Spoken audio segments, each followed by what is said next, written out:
I think whether the marketers and NPC or anybody who has in hand in oil problem might have kept quiet so that they don't inflame the situation that we are in now. Mm. Well, hopefully it doesn't inflame the situation, like you said. But another issue that people had was the fact that the government has said, tighten up your belts, let's make certain sacrifices. And something that a lot of people were saying was, you are not willing to make those sacrifices. How can you tell me to make sacrifices? How can you tell me to be patient? Meanwhile, you have an overbloated cabinet. Meanwhile, you guys are spending frivolously on things that even don't matter, forgetting about the people who you are to serve. And so, a small headline here on the Punch says public debt may hit 130 trillion naira by December, and that is a report. What do you think about the fact that we're borrowing so much and we're just not even seeing what the money is being used for? Yeah, these are part of is part of the irony. You see, the government is saying, or the leaders are saying, sacrifice, be patient, and so on, and yet they are not leading by example. Had it been they are leading by example, I think all Nigerians will willingly come out in to support these issues. But here we are, people are dying of hunger and poverty and insecurity, and yet we are overspending. Like we have endless resources, and secondly, we are borrowing, and this borrowing is such that one, people don't see the result of the borrowing anywhere. Secondly, the borrowing keeps on mounting. We are borrowing in order to, finance more debt and, so that we have resources for people to steal.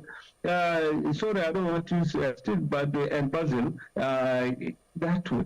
Look at what the Minister of Foreign Affairs said last week about this borrowing. She said what they have is that anytime the government borrows from IMF and the World Bank, the IMF and World Bank will take 40% of what they lend to the state on the ground that it is consultancy fee.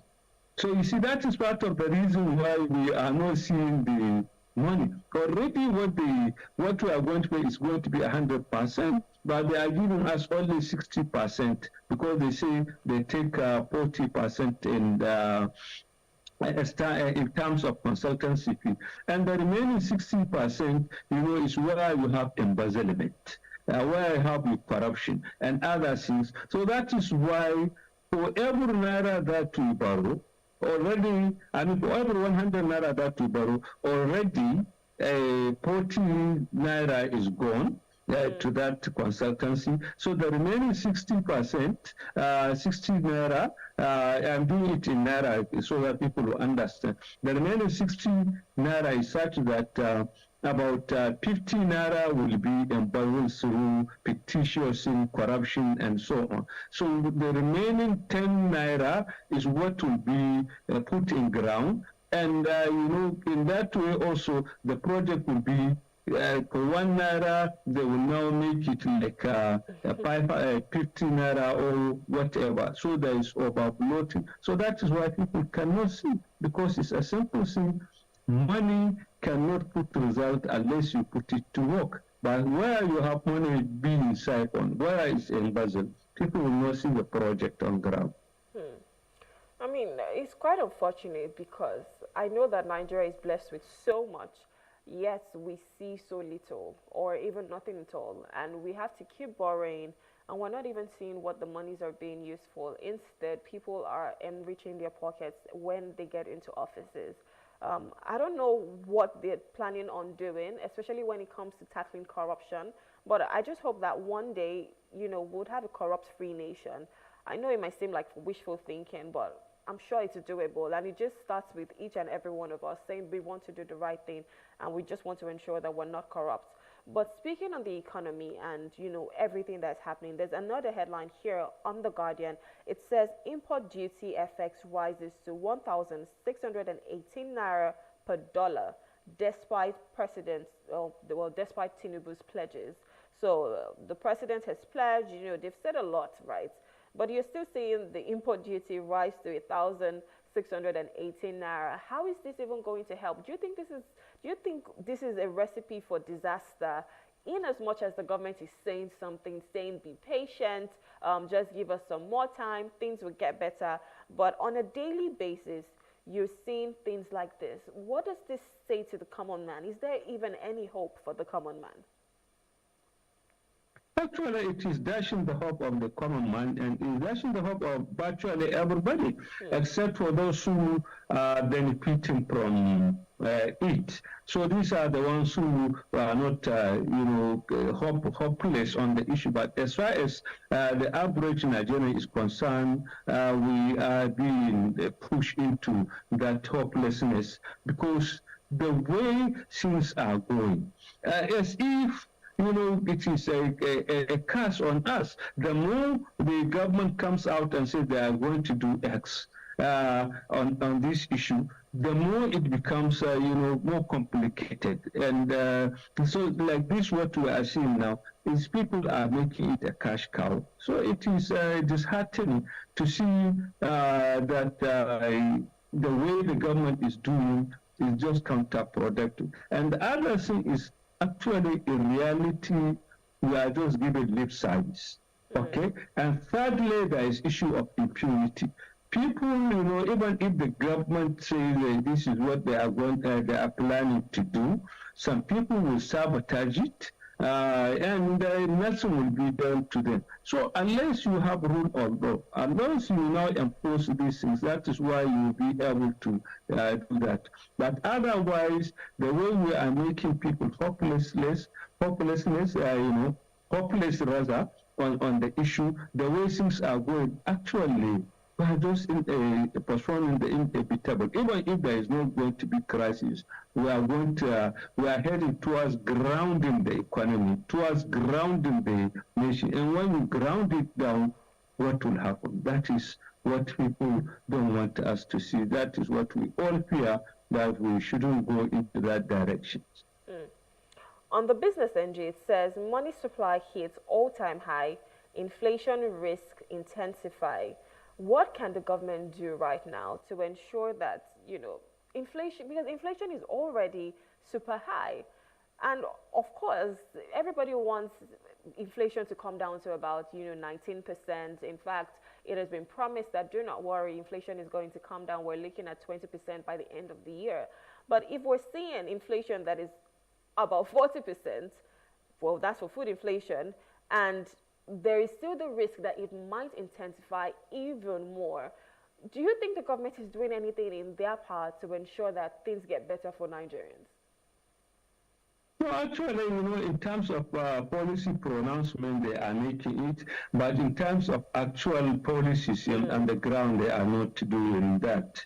Because it is one thing you now say this is what we are planning to do, X, Y, and Z, and then it is another for you to take concrete action to address the problem. You see, one thing that the government ought to do is that, being the largest sector, the government has to cut on, to drastically cut the cost of governance. Now, by the time they take that one, they are likely going to chuck up the issue of inflation by about 50%, because that is where the money goes. And secondly, they have to come out with policies that will create conducive environment to do it.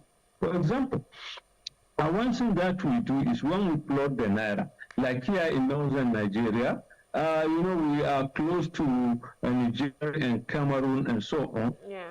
Their currency is so strong that they will come in here with little money, they exchange it and get a lot of Naira and buy things, what the ordinary person cannot afford.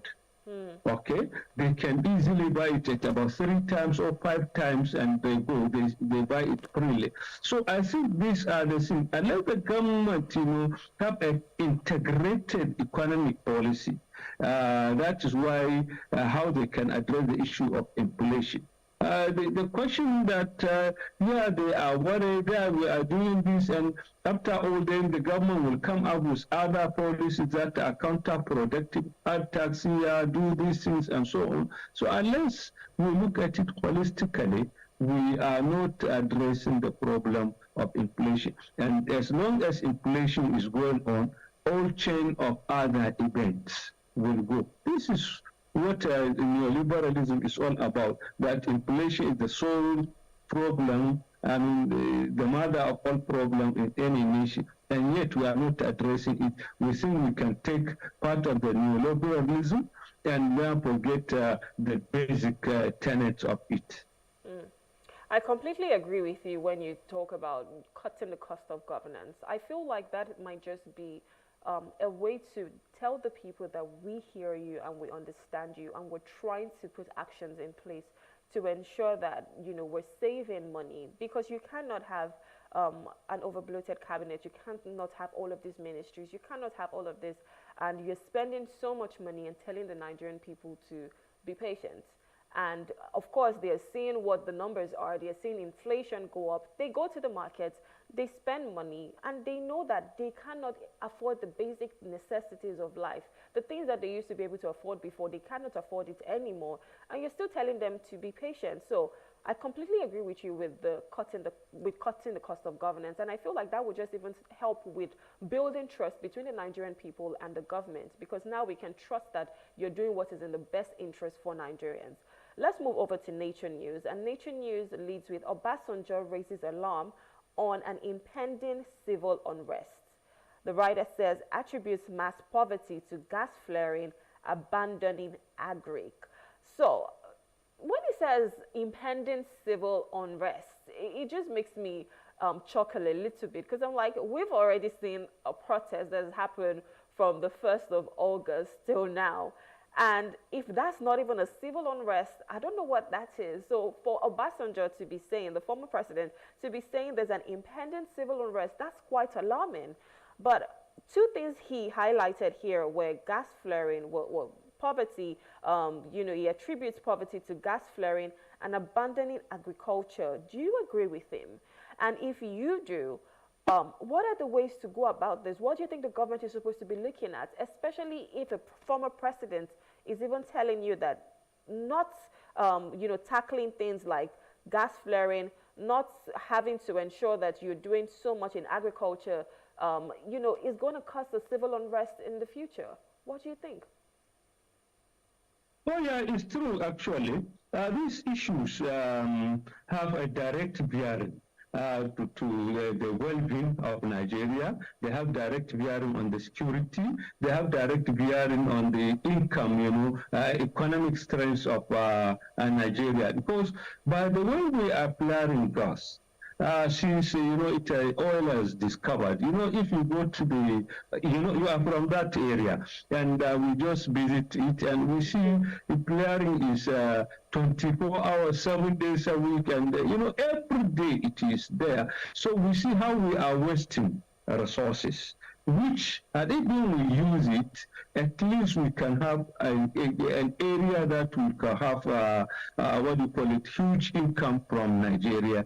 And we are going to address so many issues. Had it been, we have gas system, very good. This issue of deforestation and other things will not be there. And since energy will be cheap, so that is the economic side of it, and the side of the environmental effect. Now, on the other hand, when we look at the way we abandon agriculture, we only pay lip service to agriculture. This is why we are where we are now, because actually God has blessed Nigeria with, you know, an abundant, good condition, so that anything that we need, we can, you know, grow it in Nigeria and even export it, but we are neglecting it. So by the time you have this twin problem of poverty, you have the twin problem of hunger. What you're saying actually is what we are seeing now. And like I said right from the beginning of this, I know the government takes serious measures to address it. We are just postponing the inevitable. Perhaps we are not hoping, we are not praying. We are just praying that this thing will not happen. But actually, these two twin problems, if not addressed, the civil unrest that we are seeing now will be like a child play, because at that time when it is spontaneous, this one, what we are seeing is a kind of organized one. They give the government about 1 month's notice, but when you push people and when they just come abruptly, so that is what is the more dangerous than this kind of thing, which give time for government to prepare, to address, and so on. So that I quite agree with Obasanjo on these issues. That's quite scary. We just hope that, the government is listening. They're, putting measures in place, putting policies in place that would just help the Nigerian people, because we do not want to get to that place of, civil unrest. That's just really scary. But let's move over to another story here. Finally, Governor Diri meets protesters, promises solution to food price hike. Now, we are used to the government making promises, and this is a governor, well, of Bayelsa, and making promises to food price hike. I know that is just for a state, but do you think we're going to see any, any light at the end of the tunnel for people, especially when it comes to food prices, because that's one of the most expensive commodity in Nigeria, and it's so basic. It's something that you need that to survive. Sadly, it is expensive that a lot of people cannot afford it, and so there's hunger in the land. But do you think that the government is doing anything at all to ensure that the food price hike is being tackled right now? Actually, they are not doing anything. Even if they are doing it, it is too little, too late on the way they are handling it. You see, like I said, Nigeria is blessed with good environment, land, and so on. Had it been, also the governors take that one. Each state has an area that it has comparative advantage in terms of agriculture. This is where, at a local level, the state will look at these issues and see how do they promote, agricultural policy in their own places. If it is an agriculture, if it is fishery, depending on the area, each one, the government could now pay serious attention on that one to have a kind of large-scale farming, or at least to subsidize it in such a way that farmers will be able to produce. And secondly, and most importantly, they secure the place, like here in the north. Had it been the government, put its head to ensure security in the place, we will not, at least the issue of food insecurity will be done. As the saying goes, no nation play politics with food and survive. You cannot play politics with three things: food, education, and security. But here we are playing politics with it, which is a dangerous game, the way we are handling it. I think those are just like the basic welfare that people expect: the education, food, and security. That's just basic, because that's even the primary responsibility of the government. So I know that in other countries, well, in America, for instance, food is being subsidized, and you're wondering, what's the government of Nigeria doing? What are they subsidizing for the people to just ensure that we're okay, we stay afloat? I hope that they're really looking at measures, they're really looking at policies that would just help us, like I said, when it comes to food, when it comes to education, when it comes to healthcare, and when it comes to tackling insecurity as well, because we do not want a revolution. We do not want a point whereby Nigerians are going to take to the streets and it's going to be a dog-eat-dog kind of world. We want a place where there is peace, where there's sanity, in fact, sanity here in Nigeria, and we're just flourishing and everybody's happy. We have a community that is flourishing, and hopefully that will be soon. It would not tarry, it would not take too long. Hopefully the Nigerian government will see this as a wake-up call and start to do what is needful. Professor Kamilu Sani Fagge, we want to say thank you so much for coming. It's always a pleasure reviewing the papers with you. Thank you. Thank you very much. All right, so we're speaking with Professor Kamilu Sani Fagge. He's from the Department of Political Science, Bayero University, Kano. And we'll just be taking global stories that made headlines in our national dailies this morning. We'll go on a short break. When we return, we'll be looking at the protest updates. Please stay with us.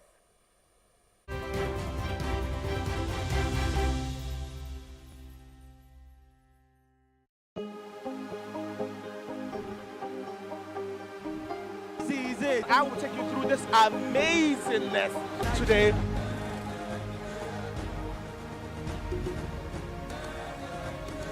Welcome to Plus Trending. I am Booking November, your host, saying thank you for joining us on today's episode. Welcome back. It's tea time on Plus TV Africa. Practice makes perfect. I'm not perfect yet, but I'm a lot better than I used to be. He's a king. He's entitled to marry 100 if he wants to.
Thank you for staying with us. You're still watching The Breakfast on Plus TV Africa, and this is the protest update. Nigerians have poured into the streets in major cities across the nation to protest against economic hardship, despite government's last-minute push to prevent the demonstration. Although the protest has been suspended, and we're hearing that there might just be another one on October 1st if the concerns are not being addressed. Now, joining us to have a conversation on all of this is Dr. Omashola Deji. He's a political scientist, and Charles Ideho is a broadcaster and communication strategist. Good morning, gentlemen. Thank you for joining us. Thank you. Good morning. Good morning. All right, so I'll start with you, Charles. I know that, the protest has happened, a lot has happened. There are, journalists that have even been attacked as well, and people who have also lost their lives in all of this. But I want to hear from you. What has been your take on all of this, on the protests in general? Okay, first, let me say that the protests were avoidable because if the current government had moved swiftly to assuage the feelings and then the grievances of those who organize the protest. It could have been. It could have been avoided, as I said. But again, we are here. The protests are here, and then people are already registering their grievances, registering their protests, and then of course protesting against what they see to be policies that have no human faces. People not getting the best of life, things getting more expensive every day. You can imagine that I could never have imagined in my life that a time will come in Nigeria where a tuber of yam will be sold for 10,000 naira. I mean, that's where we are, and that's the reality. So I suppose that the government actually didn't handle it well, because all you kept hearing was that we are doing this, we are doing that, we are doing this, we are doing that, we are doing this. So that's how I start. But with what happened, of course, there was a reason why this protest started, and that was just from hunger, because people are saying they cannot afford the basic necessities of life. But with the government's reaction to this, especially with the security forces, what do you think? Do you think that was the right way, especially if people came out to protest peacefully? And you're hearing that people were attacked, lives were lost, and all of that. Do you think the reaction from the government was needed like that, or they should have done better? Okay, well, again, it is a very delicate balancing I'm going to attempt to do this morning. On the one hand, what they call it is a protest. Protest doesn't have to necessarily, be violent, because that's why in most cases you have to look at protest. You define, when you define protest, you put it side by side, violent or riot. You see that protest and riot, they are not the same thing. When you are protesting, you carry placards, you move around the streets, let the government know. You register your anger, you register your grievances through other means that are peaceful. But it's only when you now find people taking advantage of it and are going to destroy properties, both of government and both of individuals, then that's unacceptable at all. Because if you look at the protest of October 2020, the EndSARS protest. I mean, it started very, very well until hoodlums took advantage of that. It started burning government properties. You saw the BRT buses that were raised down, TV station that was raised down, and all that. Those are uncalled for. A protest can last even for as long as 1 month without even a life lost. A year. A protest can last for even 2 weeks without a life lost. But because when they do that, the government also has a responsibility to ensure that peace and order are maintained in a society. So wherever you have recorded lives being lost, then you must ask questions: what led to that? And I'm not sure security agencies will start shooting at peaceful protesters. In Lagos, we all witnessed it in Lagos. No life was lost, no soul was injured, and because they decided to comport themselves in an orderly way. But over there in the north, in Kano, in Portiscom, where they raised down some government vehicles in Portiscom, and that's Yobe State and all that. You saw somebody in Kano climbing on the street light and then cutting the thing with cutlass and machete and all that. So those things, government will also not want to be seen as being weak. So that's why sometimes.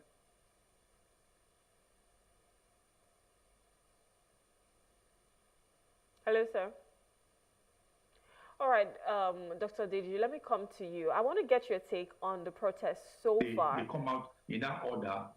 Water guns and another thing. But as I said, we do well to allow you to resort to a riot and then a destruction of property. Yeah, of course, a protest and a riot, they're two different things. And I'm sure when this started out, nobody expected it to turn this way, even though the government has been a bit wary, saying that, they did not even want protests in the first place because sometimes it could get hijacked, and that was just the fear. And of course, we've seen things that have happened in Kano, which is quite unfortunate. But I know that in Lagos, the Commissioner of Police was even there as well, saying they were going to protect protesters, which was great. But I want to come to you, Dr. Deji. What is your take with this whole protest? And do you think that, all the grievances of the people have been registered to the government? Do you think they understand what is going on now and the severity of what is going on? Well, my take on the protest is timely based on the condition that we found ourselves. Because it seems to appear that people around the president have been shielding him from the reality and goings on in the society. They have largely formed what I can call an effective cabal around the president, whereby most of the news they feed in is always political. And the reason is not far-fetched because they have come to realize that the president is a power-oriented politician. A power-oriented opposition is somebody that cherishes power. Give him power, he wants more power. Give him more power, he still wants more power. So that is why when people are protesting, people will go to the president and say, oh, they are protesting because people that lost the election are not, have not yet get over that law. So they want to try and remove you from office. And what do you expect from a power-oriented politician? We definitely believe that, oh, it's true, they want to remove me from office. But the reality are so very clear. Like Charles said, who would ever think that a time will come in this country whereby you can buy a tuber of yam for 10,000 naira, and every blessed day the price of goods and services keeps skyrocketing to the extent that it seems as if, that is just our fate in Nigeria, that's how things will be going. So the voice of the protesters at this point in time is a voice of reasoning, it's a voice of checkmating, it's a voice of check and balances, that no, things can't continue this way. Government needs to do something. And since people cannot communicate to the president in a way and manner that he would listen, then protest evolve. Protest is a way of breaking the barrier of communication, the bureaucratic complexity that the common man, the average man cannot have. And these people have lost confidence in their representatives. So they have decided, oh, when we protest, when we go all out, and the news and media is carrying the news of the protest, then it will get to the ears of the president, and the president will know that things need to be done. So I support the protest wholeheartedly. I think it is timely. It is a means of checkmating the government. Although I don't quite agree with some of the demands of the protesters. I think they should be making an amendment to their demands in terms of first subsidy removal. If you say, okay, government should return the first subsidy that was removed, well, I don't totally agree with that, because every of the candidates campaign with the removal of first subsidy, and it is only the cabal that is benefiting from this. But what I would have loved is if they campaign that, okay, if you want this first subsidy to be maintained, government has the supreme power of checkmating and to check violence. So if you don't want any kind of protest and you don't want Nigeria to be agitated, now begin to go after the cabal that benefited from the first subsidy fraud. So I would have loved if the demand of the protesters has been prosecution of the cabal that benefited from the first subsidy fraud, rather than say that they should return back the subsidy that was removed. Other than that, the protest is very timely. If not, the cost of goods and services will just keep rising. And as someone said yesterday, 30,000 naira in 2019 is more valuable now than the 70 naira that is being paid in 2024. That is just within a space of 4 years. So Nigerians have no choice. Protests have to occur, and now that the protests have occurred, then I think the government will now know that, oh, maybe they are not taking some steps right and be able to take action. Hopefully this serves as a wake-up call. But Charles, I want to hear from you. So the president made a speech yesterday, and he talked about listening to the people, that, the government, they've heard us loud and clear. We should, cease to protest right now, leave room for dialogue. But I want to get your take. What did you think about the president's speech, and what were some things you think he probably left out and did not really talk about? Okay, well, first of all, I studied English language, and I have a postgraduate diploma in advanced grammar, English language. So yesterday, when I looked at it, I looked at the text, I subjected it to text linguistics. And you see, what I was able to look at is that I saw a president who started well. From I think it was about 38 paragraph speech. In the first 11 paragraph, he tried to worm his way into the heart of Nigeria, which was very good.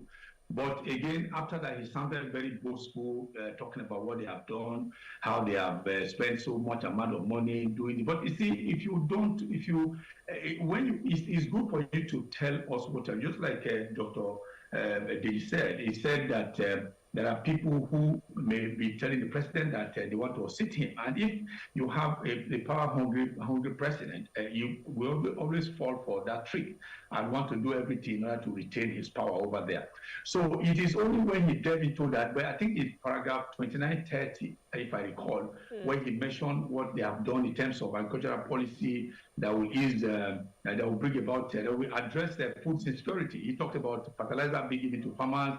We talk about the importation of this farm implement, including tractors from Brazil, from Belarus, and all that. These are good news. They're actually good policies, But again, how do you, if fall short of my own expectation, just like Professor Wole said, question I'm going to ask is that if you do all those things, you bring all the agricultural policy, you are giving fertilizer to farmers. Farmers who give fertilizer to, they have no access to their farm because when they get in there, the herdsmen are waiting for them to either take their lives or even do harm, even do bodily harm or whatever to them. So if on the one hand you are doing all these things, then you are not clearing the forest and all that of those criminals, then it's a no-brainer at all. But if the president has said specifically that, well, as we are doing this, as we are pushing all those things in order to address food insecurity, I'm going to be asking the GOCs of wherever you have all these military formations to move into the forest and clear the forest of all these criminal elements and all, so that farmers will have access to these farmers so that they can begin to, we are approaching this planting season, we are approaching the harvest season, so that the next planting season we'll begin to see what farmers can do, and once we get to the harvest season, we now begin to see the fruit of this labor. But it is said so. You are giving farmers, they can't go to the farm to plant and all that. So what I always say so, some of us who are trained speech writers, when you are writing a speech, either you are making a public speech or so, you must be very careful not to be ambiguous, not to sound ambiguous. You must speak clearly. You must state somebody say clearly. Don't use generalized statements in order to address it. You say, okay, we are doing something. You have to be very specific, and being very specific will let people know exactly what you are doing or in point A, point B, point C, point D. He didn't do that. Okay, it's the issue of fuel scarcity, the issue of the tariff hike. He didn't mention all those things. So he just generalized. It's a generalized statement as far as I'm concerned. And generalized statement in most cases doesn't work to assuage the feelings of the people. The grievances are still there. And even though he has tried to encapsulate whatever he's doing in the generalized statement that is captured in the 38 paragraph speech, for me, it fell short of my personal expectation because it generalized rather than being specific. I totally agree with you, and a lot of people had come out to say, you know what, the president his address did not really meet the demands or talk about the concerns of the people. And in fact, Femi Falana, who's a human rights lawyer, had said that address fell short, and he said he did not even address anything about the fuel subsidy that is being talked about. And I know that you just highlighted on that, Dr. Deji, saying that we cannot totally remove fuel subsidy, but in other countries, several things are being subsidized for the people. How do you think that the president can let the people know that they understand, what we're going through, even if they do not have to remove the fuel subsidy totally? And, it is being said that there is a quasi-subsidy at the moment, because if you're looking at the dollar rate right now, if we're supposed to be buying that commodity, it's not supposed to be stable for a while. It's supposed to always fluctuate. So there is a quasi-subsidy. But how do you think that the president or the government can tackle these issues that these protesters have, especially when it comes to the fuel subsidy that has been removed? How best can we go about it? Dr. Deji, please. I think the first thing is, number one, government should be able to realize that governance exists for the people. You see, when you are in government, your interest as a government, especially in a democratic system, doesn't really matter what matters is the interest of the people. And that's why Bentham and Mills have started that government exists to fulfill the interest of the largest number of people in the society. So if the interest of government falls into the minority, you still have to go with majority interest as a government. But the Nigerian government, successive government, are failed to realize it. And one of the ways that government can do this is by communication. For instance, the speech given by the president, I expect that the president should have come out from his high horse even before the protest, and not only gave a speech, but mingle with Nigerians, because the protest is like a referendum on the performance of his government. So even if it takes the president to conduct what I can call like a mini rally within the 6 geopolitical zones, even if it takes him to be dancing, this training, something, using Gongo or something, I would have expected the president to have gone all out. But he sat on his high horse, not until things went out of hand. And I think people in the presidency allowed that protest because they think they've got all areas covered. They think, oh, did they touch the necessary groups and people that are relevant to be able to curb the protest. But you can't curb a protest that is organic when people are angry and are hungry. And I think that in this moment of time in our country, that Nigerians, in this kind of country that we have enormous mineral resources, can still be talking of hunger. So that means that we have retrogressed rather than progress. Other countries are talking of great things. We are still talking of hunger. So even if you look at Maslow hierarchy of needs, I think the stage of food comes first. So we are still in that first stage before we realize that, it's when you are eating that you realize that you need clothes, that you realize that you are unsecured. So we are still at the first level, which is very, very saddening. Even countries that are not up to the standard of Nigeria are not at that level. So government have to sit up and make sure that there is communication. For instance, the speech of the president, I want to see whereby there will be live cameras. I want to see a president that will take live questions. So live cameras and stuff, it made me chuckle a little bit, because I'm like, I don't know if that's even going to happen. We're still seeing speeches that are quite ambiguous. We're seeing speeches that, do not give succor to the people. So I don't know if that's even going to happen in the first place. But let's just hear from someone else. We're now joined with Comrade Bedford Berefa, is the Ijaw Youth Council spokesman. Good morning, Comrade. Thank you for joining us. Hello, Comrade Bedford. Yeah, thank you very much. Good morning. Good morning. Can you hear me? So I'm sure you've heard of, what we've been talking about the president's speech, the body language of the government. I want to get your take on this. I want to even know what's happening in Bayelsa at the moment. So can you give us any updates on what the protest has been like in Bayelsa? All right. The protest in Bayelsa, Bayelsans came out in mass, against the order of the governor, Governor who then kicked against the protests, but the Bayelsans came out in mass. I changed them.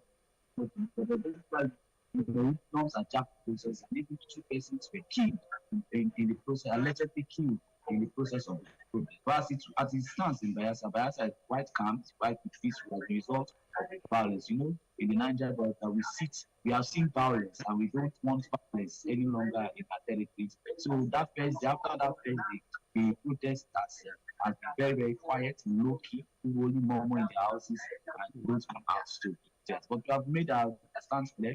The IYC enjoying the protest. We are another medium. We did the press release. We joined the first big protest, and we stated our point on our agenda, the reasons we needed to also join the protest. Beyond hunger, the problem that we are faced with in Nigeria is a policy issue, and the president's speech. Anyways, give it to him. He has his ways with words. Anyways, but to our own analysis, analogy, it has not necessarily answered the begging questions of hunger, the begging questions of fuel subsidy replacement, the begging question of refinery rejuvenating. Our refineries are moribund. It's only politics, 99% complete and all of that. That is the issue that has brought us to this point, to our knees begging, where Nigeria Nigerians are stretched to the elastic limit and are saying, no, we are rebounding to ensure that the country works. That's every prayer of every Nigerian, even the presidency. But obviously, from what we have seen, the presidency as that is, is believed. Let me not use sad words. It's necessarily running out of ideas on how to, make Nigeria work. And those people surrounding Mr. President, of course, you can obviously see that they are after their stomach and not necessarily the collective progress of our nation. That is what we have seen so far. But the protest is continuing in other, parts like the RIC. RIC is not only in Bayelsa, we are in Delta, we are in all the Niger Delta states. Bayelsa is still continuing. Rivers State, the protest also continues. Continuing, the protest is still ongoing, and every other state, but Bayelsa is quite peculiar for now. The first group of the protest, because the governor reached out to all the coordinators of the protesting coordinators, and there was a live broadcast where he also expressed his opinion and shared ideas and said, he's going to make work. Where we are watching and hoping, those are rhetorics that we have heard over the years. Our desire is let Nigeria work. That's our desire. Let policy issues be put in place, because the government has everything that is needed to make Nigeria work. We have all the infrastructure. We have food security. Food insecurity did not just start now. Food insecurity started when Boko Haram and NSM started, destroying farmlands and all of that. This is the aftermath. What we're experiencing is the aftermath of such an invasion without nipping it to the bud by the government, and that is what we are faced with. We are faced with food insecurity. We are faced with transportation issues. We are faced with life is becoming difficult. It's over 40%. Everything is just on the rise, according to the my Port Harcourt brother. His problem is that fufu is reducing by the day. The cost of living is high. That is the problem. The government should address the issues, bits of the issues, and not necessarily dancing, around and I want to confirm. I know that your governor, Governor Diri, has spoken to people, and what he said was you need to have room for dialogue, and dialogue is the only way for us to just make headway, really. And one of the things he touched on was saying they're going to put solutions when it comes to food price hike. Now, with all of that and the promises that he has made to the people of Bayelsa, that's just Bayelsa now as one state, are people still going out to protest regardless, saying, we're not going to believe whatever you're saying, and they want to continue the protest, or the protest is being suspended right now? And do you even believe him? Do you think something is going to be done with the promises he has made?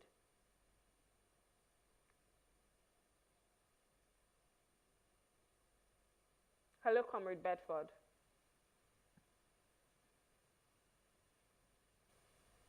Hello. I think we just lost Comrade Bedford's audio, but I would like to come back to you, Charles. So with what has happened and the body language of the president now, what is the way forward? How do you think we can move forward from all of this where we do not have to protest? Can you hear me? Hello, Charles. Me? For now, okay. Comrade Bedford, can you hear me?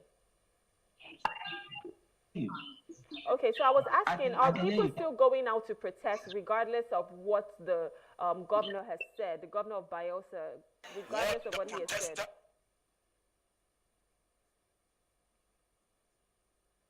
State government, came through very, very early. He has been against the protest. He didn't want the protest to hold initially, and he has done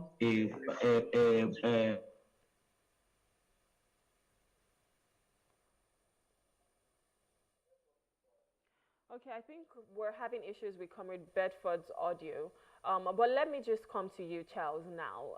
Like I was asking earlier, what is the way forward? How can we move forward towards a better Nigeria? I know that a lot of people do not even want the protest in the first place, because if we had a nation, that had systems in place, systems that work, we would not even have to come out to protest. But what is the way forward now? What do you think the government can do better to avoid this protest? Because you rightly said that it could have been avoided in the first place. But here we are now We've seen what the protest has done. We've seen people lose their lives. We've seen, properties being destroyed. We've seen all of these things that have happened. How can we move forward, and what can the government do better to ensure that we do not come back here or even worse? That when you have a leader, I mean, in leadership, there are two schools in leadership. Two schools actually bet leaders. There is the school of politics and the school of power. So you now look at, and the school of politics, you have leaders who are trained to look at how to govern, how to put the right people in place, how to ensure that policies are just towards, assuring the face of the people, and also trying to get the people to get them out of poverty if possible. Then that's the school of politics. And then they also look at the sort of people who they think that can help to drive these policies to meet the needs of the people. That's the school of politics. But the school of power, you have people who like to get to power at all costs. Once they get in there, they look for people who will continue to put them there to sustain their power base, and people who also look at if there are any oppositions, they ensure that there are no opposition against their leadership at all. So when you look at these two schools I have mentioned, it now depends on which one you think that this president belongs to, whether it's a student of politics or a student of power. But that remains to be seen. The thing that, back to your question about what you think needs to be done, is that when you get to advanced leadership, advanced economies where they have people who are put in power, who are graduates of school of politics, what they do is to, from time to time, access the cabinet, access those who they are put in place. Is it the Ministry of Agriculture? If there's a problem with the food security, then they look at what they are doing in that ministry. If the minister who is presiding over the affairs of the minister, what they do is to find a way to either ask him to shape up, either ask him to shape up or shape out. They look at even the history, they look at all these ministries. So what is the problem we have now? We really look at his cabinet and see those ministers that are misfit, so that he can inject into the system those things that can help his intentions, those things that can drive his policies that will benefit the people, not just having people who are going to be singing his praises to him, just like Dr. Dick said earlier. He looked for people who will tell him that people want to kick him out of power. So because he is deemed to be a graduate of the school of power, then he will listen to those who are telling him that they want to kick him out of power. But a leading president, a dynamic leader will look for people who will do the job for him, because it's a collective thing. So I would say the president should look at the cabinet, review their performances, the of the ministers, and see those who are misfit, so that he can begin to reject them, so that he can look for people who can indeed meet the aspirations of the people. I think that's what I think the president should do first. All right. Thank you so much. Thank you, Charles. Thank you for coming and sharing your valuable contributions. Thank you, Dr. Deji Omashola, also for coming. And thank you, Comrade Bedford, for coming and giving us all of these updates and what you think as well. Thank you so much, gentlemen. Thank you. All right, so we're speaking with Dr. Deji Omashola. He's a political analyst. We'll also be speaking with Charles Ideho. He's a broadcaster and communication strategist. And finally, we're also speaking with Comrade Bedford Berefa. He is the Ijaw Youth Council spokesman. And we've just been talking about the protests, understanding updates that have been going on, and what needs to be done as well when it comes to the reactions from the government. We'll go on a short break now. When we return, we'll be looking at harnessing renewable energy, Nigeria's path to sustainable development. Please stay with us.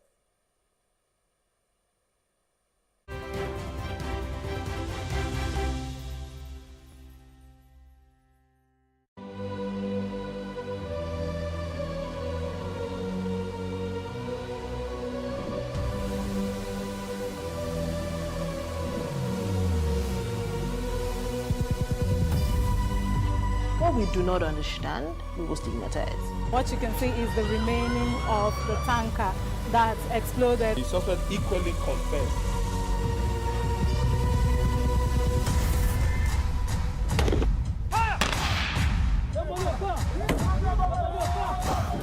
Now 500 naira they collect them. If you don't talk, then go beat you. Now 2,500 they pay.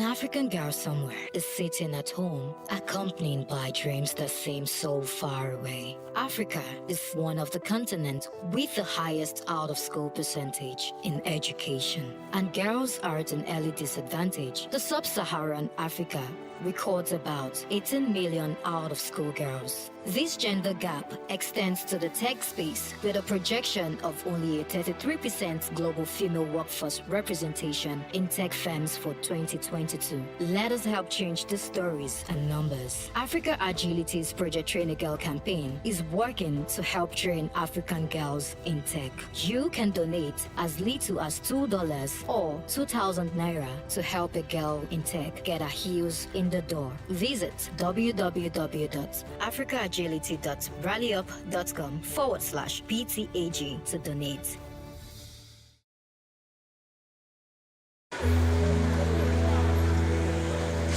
Who has the right of way? Nigerian roads come with a lot of chaos. The chaos is caused by a combination of drivers, motorcycle and tricycle riders, pedestrians, and sellers who all claim the right of way. The chain of right-of-way holders in Nigeria is hierarchical, and car and motor drivers are at the top of the chain with pedestrians at the bottom. Car or motor drivers believe that they always have the right-of-way regardless, and motorcycle and tricycle riders don't even have any regard for who has the right-of-way. For fear of accidents and their lives, pedestrians have learned to cower. When a collision occurs, the question of who has the right of way is on the lip of all concerned as they try to figure out who is guilty. The law doesn't grant anyone the right of way, but you yield it to other road users under these circumstances. At a yield sign, to pedestrians in a crosswalk, to persons using a seeing eye guide dog, to persons using a white cane with or without a red tape, at T intersections where you must yield to vehicles on the through road, at uncontrolled intersections where vehicles are already in the intersection, when driving on an unpaved road that intersects with a paved road, when returning to the roadway after a car is parked. Pedestrians must always be yielded the right of way at intersections and crosswalks.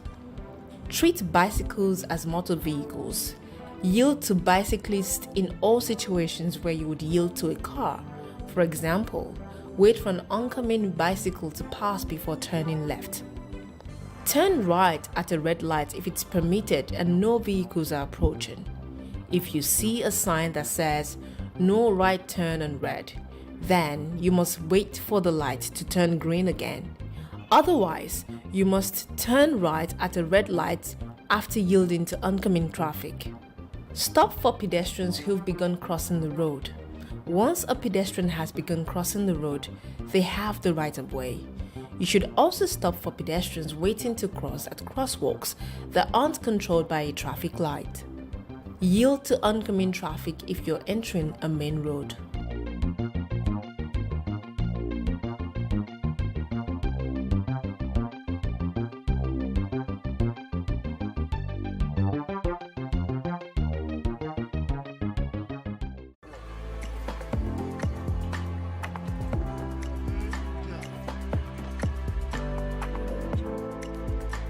It is not the hope of this feature to blame anyone for the never-ending tension between police and the citizens.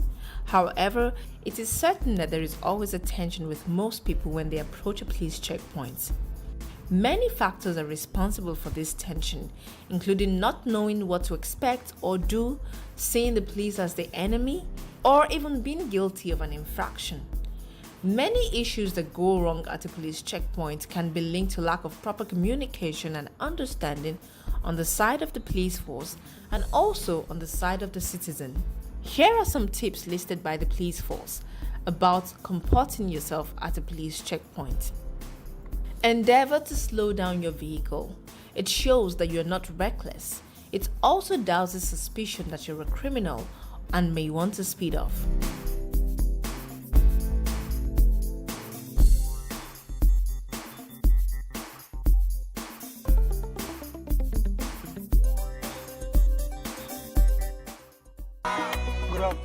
down the volume of your car stereo. Courtesy demands this. Besides, you are able to hear each other better. This simple act will help you win the confidence of the security operative. Keep your hands visible to avoid unnecessary suspicion or fear by the officers that you are attempting to bring out a gun or other harmful objects to attack them. Turn on the inner light of your vehicle while approaching the cops if at night. It readily sends an unspoken message that you have nothing to hide. That's the nature of your job, officer. Don't worry. That's the nature of everything will be fine. Be friendly and cheerful. Commend the officers, especially when you see them working under very unfriendly weather conditions such as rains and harsh Harmattan conditions, excessive heat, cold or sunshine. We know it's their job, but a little kind word from you will do a lot of good. Remember, when you smile at the mirror smiles back at you. Officer will not come down. Let's see what you do. Don't mind this. We won't come down. Endeavor to be polite when answering questions put to you by the officers. Don't dare or challenge an armed security man to a duel. Oftentimes, you hear people say things like, "Shoot me if you can." Note that this is a recipe for disaster. It is a very provocative and unnecessary call for war. So please, play safe, more so as you do not know the state of mind of the officer concerned. Also, don't go into a physical fight with an armed security officer. He may resort to the use of his weapon to defend himself. Avoid unnecessary arguments with armed security personnel. There are 1,001 ways to seek redress where you feel your rights have been infringed upon. Never try to touch an officer in an unfriendly manner. He may suspect you of trying to disarm him. If you're a regular traveler or road user, make sure you have the police emergency phone numbers of the route you operate. You never can tell when an emergency situation could arise and you need the police to come to your aid. Make sure you have all your relevant car papers and desist from actions or inactions that constitute either a criminal or traffic offense. Such infractions of the law provide a veritable grounds for possible charges and other forms of adversarial contact with the police or other law enforcement agencies, including unnecessary arguments. Don't give the impression that you're unhappy to see the officer on his beat or that he's wasting your time. But if you do have an emergency, politely inform the officer. Don't speed off while still being checked. Take note of the name tags, force or service numbers, personal description of weapon or patrol vehicle of the security officer, especially where the officers begin to conduct themselves in an unprofessional manner. Seek an audience with the most senior officer at the checkpoint if things are not working out smoothly. Politely insist to be taken to the police station if your complaint is not properly addressed.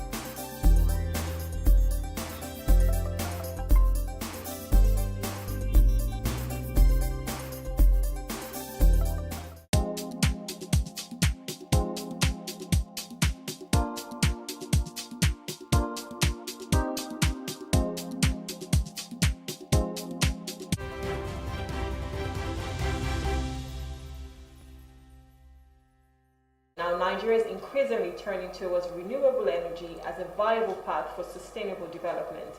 In line with recent initiatives such as Solar Power Nigeria, the government has set ambitious targets to increase the share of renewables in the energy mix, aiming to improve energy access for millions of Nigerians, particularly in rural and underserved areas. Solar power in particular holds great promise due to Nigeria's abundant sunlight. Now, joining us to have a conversation on this is Damilola Hamid Balogo. He's the Chief Executive Officer, Youth Sustainable Development Network. Good morning, Damilola. Thank you for joining us.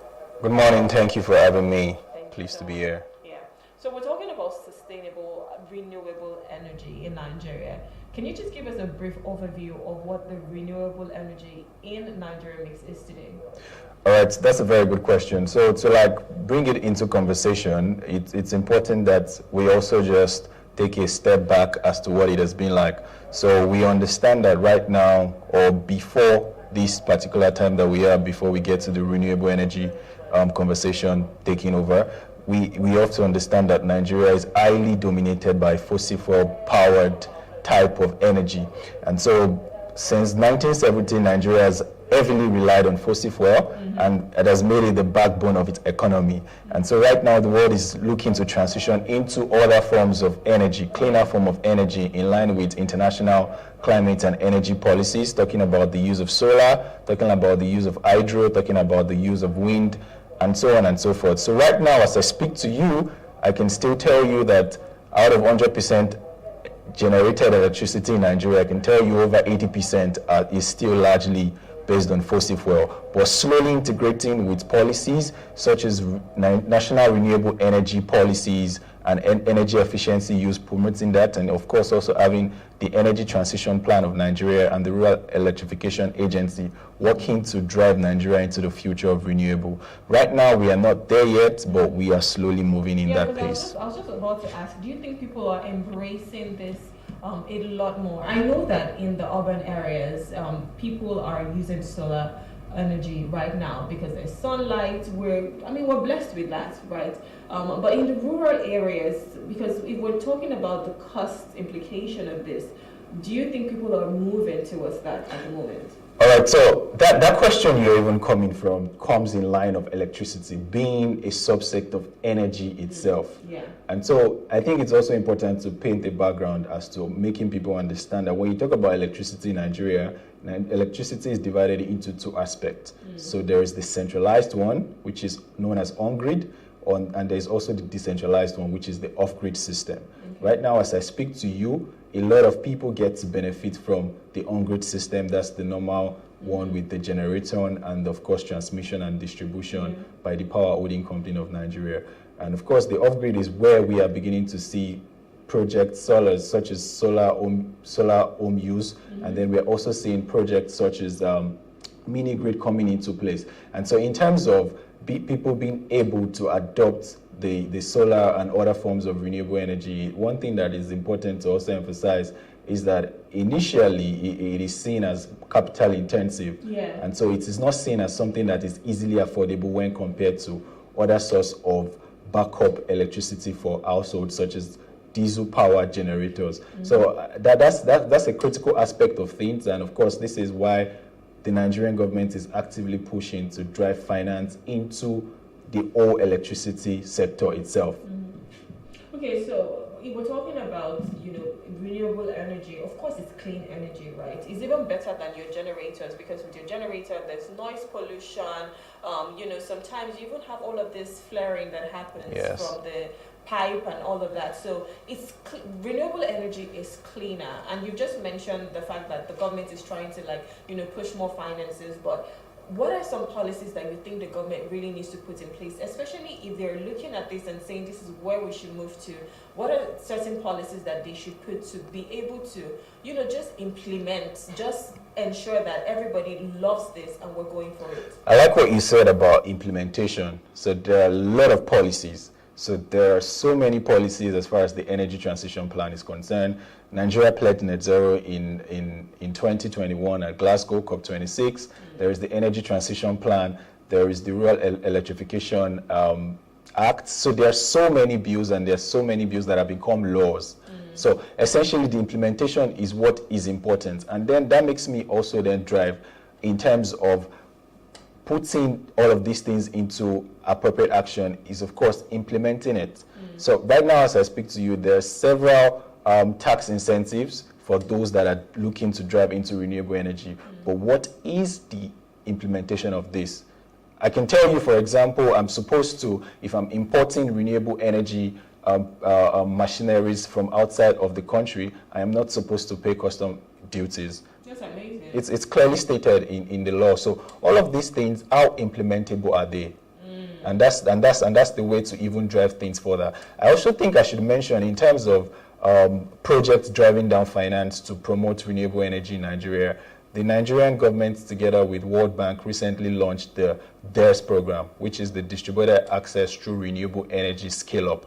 It's a $750 million project, and it is supposed to drive over 15,000 Nigerians out of lack of energy, and of course also supporting 200,000 SMEs. So all of this is to show that we have rules, we have policies that are supposed to drive what we want, but how implementable are they going? That's one of the key things. I think one of the issues that we've had as a nation is having to implement stuff, having to execute them. We have all of these amazing, lofty ideas, but the implementation is always where there's some form of struggle. But I think let's just let people know, how they can harness this. How can we harness this? And how can it even contribute to the economic development of our nation? And even job creation, because I want to believe that for people who are, doing solar, of course, you're going to have someone who's going to come fix it for you, who's even going to import it in the first place. So how can this help with the economic development of our nation? That's very clear, because when you're talking of energy development, you're talking of economic development. And this has been the bedrock of so many international climate and energy policies. And I think it's important to just get it straight out there that the world is moving and the world is changing. The world is looking towards renewable energy. And Nigeria, and just as so many other African countries and countries in the global south, are also looking to tag along to see what you can bring to the table when it comes to driving that. So I think for me, in terms of harnessing it, we have to understand, just as you've said, there is going to be job creation. We have the aspect of renewable energy and climate giving the likes of carbon markets. It's now a big deal. The African Carbon Market already, the African Carbon Market Initiative already valued that carbon market in Africa, if doubled by 90-fold, is able to generate billions of dollars by 2030. So in terms of finance, in terms of career development, there are clearly new paths. And so, of course, one of the key areas, of course, is to ensure that you walk into the sector with an open mind, and you, of course, see the value that you can create and tap. And definitely, there is so much to offer. We're talking of net zero by 2050. Nigeria already pledged net zero by 2060. And so the Agenda 2063 of the AU. So all of these things are future-oriented goals. And so for us to walk in line of that future, we need to be able to embrace what that future is projecting towards us. So definitely, it has a lot to offer in all ramifications. Finally, you've just talked about, the goals and stuff. What are the future prospects? What are things that we can see, especially, with the renewable energy landscape, maybe in the next 10 to 20 years? What are we hoping to get from that, and how can it even benefit us as a nation? All right, that's a fantastic question. So one key thing that I also need to emphasize is that Nigeria already says that by 2030, they want to increase its energy mix by 30%. 30% renewable energy. So that is clear. So now imagine that Nigeria currently, we have the capacity to generate over 13 gigawatts, but we're currently able to we're able to just get 4.5 gigawatts. So clearly, it shows to the fact that if we're able to supplement what we have currently with renewable energy, we are able to get more access to energy. And then, of course, working with our policies to make it very much certain and implementable, that gives us also an edge to command financing that would promote economic development that would then make us be at the very topmost of all other countries, just as we are meant to be. Well, hopefully that happens. I know that, the government has even tried to roll out CNG buses. I know they're trying to do a lot of things when it comes to renewable energy, and hopefully, it kind of has a ripple effect when it comes to our economy and when it comes to job creation. And, we all want a Nigeria that is better for everyone, so hopefully we will get there. We want to say thank you so much for coming, Damilola. It was a pleasure having a conversation with you. Thank you. It's a pleasure. We're speaking with Damilola Hamid Balogun. He's the Chief Executive Officer, Youth Sustainable Development Network. And we've just been talking about harnessing renewable energy in Nigeria. Well, this is where we have to wrap it up on the show today. Thank you so much for having a breakfast with us. My name is Rome Paulson. I'll see you again tomorrow. Have an amazing day.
we do not understand, we will stigmatize.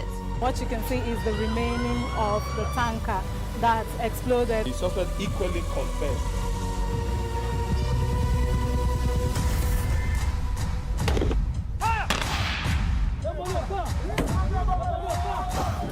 A 500 naira they collect them. If you no talk, then go beat you. Now 2,500 they pay.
Hello and welcome. I am Justin Akadonye and this is the news brief on Plus TV Africa.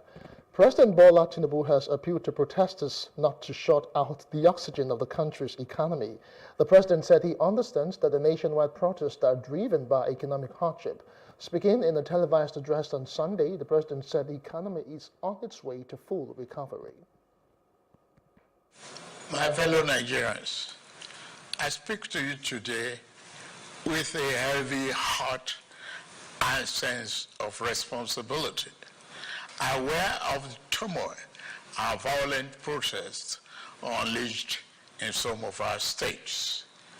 Notably, among the protesters were young Nigerians who desired a better and more progressive country where their dreams, hope, and personal aspiration will be fulfilled. I am especially pained by the loss of lives, the destruction of properties set us back as a nation, as scarce resources will be again used to restore them. I commiserate with the families and relations of those who have died and the protests. We must stop further bloodshed, violence, and destruction. As the president of this country, I must ensure public order in line with the constitutional oath to protect the lives and property of every citizen. Our government will not stand idly by and allow a few with a clear political agenda to tear this nation apart. Under the circumstances, I hereby enjoin protesters and the organizers to suspend any further protest and create room for dialogue. Now, the president said he has heard the youths loud and clear, adding that the federal government is committed to listening and addressing their concerns. These decisions are made were necessary if we must reverse the decades of economic mismanagement that didn't serve us well. Yes, I agree. The buck stops on my table. But I can assure you that I am focused fully on delivering the governance to the people. On the physical side, aggregate government revenue has more than doubled, hitting over 9.1 trillion naira in the first half of 2024. My dear brothers and sisters, we have come this far, coming from a place where our country spent 97% of all our revenue on debt. Described Tinubu's remarks as hollow and inadequate in addressing the severe economic hardships and suffering faced by Nigerians. As the economic conditions continue to deteriorate, many Nigerians are struggling to afford even basic necessities. In response, youth have initiated widespread protests across cities like Abuja, Lagos, Kaduna, Kano, and Rivers, demanding an end to governance or bad governance and hunger. Abubakar criticized Tinubu's broadcast, arguing that it has overlooked the severe economic challenges facing Nigerian families since the start of his administration by the people. Is the constant reminder that it is not enough to tell the citizens we have had, must be seen as doing the needful in providing solutions to citizens' concern. Some of the demands of the protesters, as genuine as they are microeconomic policies issues that can only be addressed by the national government. This is the reality of our federal structure and constitution. We shall work with you to make sure that the demands are attended to. The president is a listening president, and I believe he can equally hear us loud and clear. Fellow citizens, protest is a constitutional right of citizens and a wake-up call to the government. We thank you most sincerely for this call to duty. For those who came out to protest, I thank you for doing so within the bounds of the law. For those who did not come out, and indeed those who are in the majority, I thank you so much for sending your message louder than those who came out. In a related development, former Minister of Education Obiageli Ezekwesili has criticized President Tinubu's Sunday address to Nigerians concerning the ongoing nationwide protest against bad governance in the country. The ex-minister said the speech was terribly underwhelming to read. Ezekwesili said Tinubu's speech was a monumental missed opportunity to placate citizens with sound answers and an outline of convincing evidence-based actions that his government will take to address bad governance in the country. The government critique claimed the speech was written from a mindset focused on getting back at Tinubu's imaginary enemies. The human rights lawyer and senior advocate of Nigeria, Femi Falana, has called on President Bola Tinubu to address the demands of the peaceful protesters. In a statement on Sunday, Falana said the presidential speech delivered this morning, or last morning rather, falls short of the addressing the key demands of the protesters. Falana said if the government takes the fight against corruption to oil dealers and crude oil is processed in government-owned refineries, there will be no basis for fuel subsidy, which is induced by the importation of petroleum products. Also, the publisher of Ovation magazine, Dele Momodu, has expressed concerns regarding President Bola Tinubu's nationwide broadcast, stating that he failed to address the demands of ongoing protesters across the country. The social commentator and politician stated that it would be difficult for Tinubu to change a winning formula that has worked for him ever since he was the governor of Lagos State. Momodu asserted that it was wishful thinking that the president was going to listen to the protesters and have mercy on helpless Nigerians. Now, protest leaders at Ojota called off their demonstrations on Sunday after the president's broadcast. They told the police they would leave the protest ground, and they had since dispersed. And I don't want the police, I don't want them to see people as violent and no, because we all have offices, we all have she's my sister. I don't know if she's older than me, but she's my sister. You are my younger brother, so I don't want any problem. Tomorrow I can have problem and I'll call you and I'll say, sir, because you know that I'm not a troublesome person. You want to stand by me. I do not want any problem. Please, I will attend them. I deeply appreciate your concerns. I spoke to them this morning that the constitution did not going to be God help us bring peace to Nigeria. We want peace in this country. Now, the John National Congress INC has expressed concerns about President Tinubu's nationwide broadcast, stating that he failed to address the demands of the protesters. In a statement, the INC's National Publicity Secretary, Ezonebi Oyakemegwa, criticized the address for not adequately responding to these pressing issues. He noted that while Tinubu highlighted some of his achievements, he overlooked critical concerns. Now, he said Nigerians expected concrete statements on how these problems would be tackled, including a time frame for solutions. Now, many Nigerians living in Jos, the Plateau State capital, say the president's address to the nation in the early morning of Sunday did not address the main concern of the people. They said the speech should have addressed the main concern raised by the people leading to the nationwide protests. What the protesters have demanded, the president has not touched any one of them. And one of the things we have asked the president to do is to rejig his cabinet. And that is something that he would have told Nigerians, this is what I'm going to do.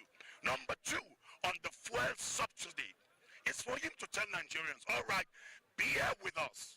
We brought this policy on ground, but we took the wrong step, even though we had the right intention, but the wrong step we took, and therefore we're going to revert back in the next 6 months while we fix all that is required with the CNG, gas and the kits. What we asked him to do is to instruct immediately for the electoral reform for INEC to transmit results immediately. He did not lift any one item that Nigerians are talking about to give actionable position on what they are going to do to revert that. But rather, if you follow the lines, what you are hearing is the president spoke from the position of power as though the citizens do not have power. And so for me, it is time for the citizens to occupy their office, which is the highest office in the land, the office of the citizen of the Federal Republic of Nigeria. The president's speech was supposed to possibly have ended this protest if he was going straight to the point, because the youths are agitating for something. We got leaders into Nigeria to solve problems, not to give us excuses. This was the same thing he came out to do protests for many times in this country, that our leaders were not solving problems. In this case, our leaders are the problems. They are saboteurs of the nation. So it's a simple thing. He should bring forth solutions, not excuses, please. He is bringing excuses, not solutions. Sound solutions are what we need. As the nationwide protest against bad governance continued, Christians in Jos, the Plateau State capital, on Sunday held services at the protest venue, while the Muslim community surrounded them, ensuring smooth Sunday worship.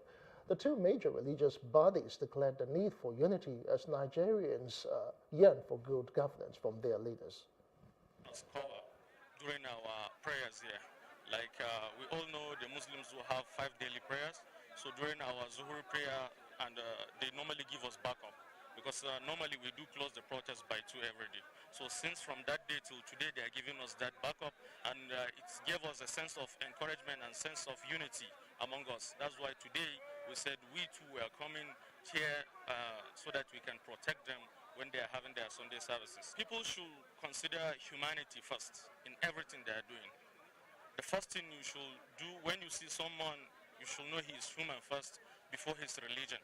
When you have that empathy in your heart, then things will work well for us. I want to say that we are congregated here as Nigerians, both the Muslims and the Christians, and the Muslims have come up here to support and stand with their brothers Christians as we have a wonderful and a glorious Sunday service. And so that shows the spirit of a new Nigeria has come to be. What used to be before, it has come right now, that you can see the Muslim and the Christian sitting together, dining together, praying together. And that shows us that the spirit of new Nigeria has come. In another development, the Nigerian Police Force has released an update on incidents recorded in the nationwide protest against economic hardship in the country. The police also dismissed a report by Amnesty International that 13 individuals have so far lost their lives, in the protest that began on the 1st of August. This is even as the force said it has also arrested a total of 681 individuals alleged to have committed various criminal offenses, recovering 2 AK-47 rifles and assorted live ammunition from the protesters.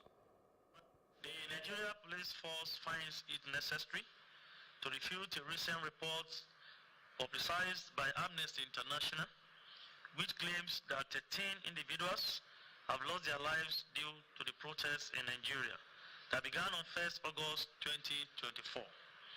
Amnesty International further alleges that security personnel deliberately employed tactics designed to kill while managing gatherings and use firearms as a tactical tool for protest management.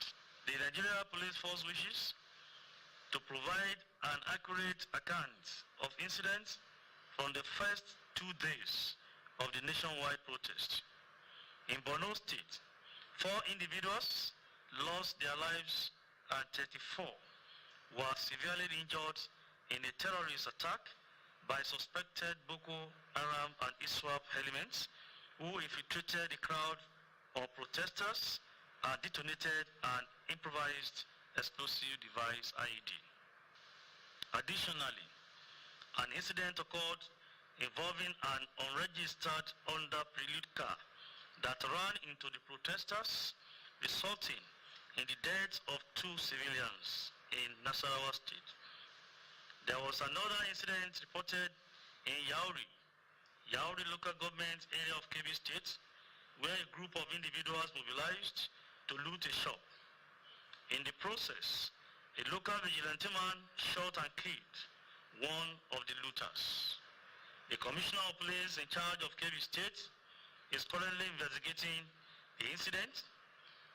This brings the total number of deaths recorded during the protests to 7.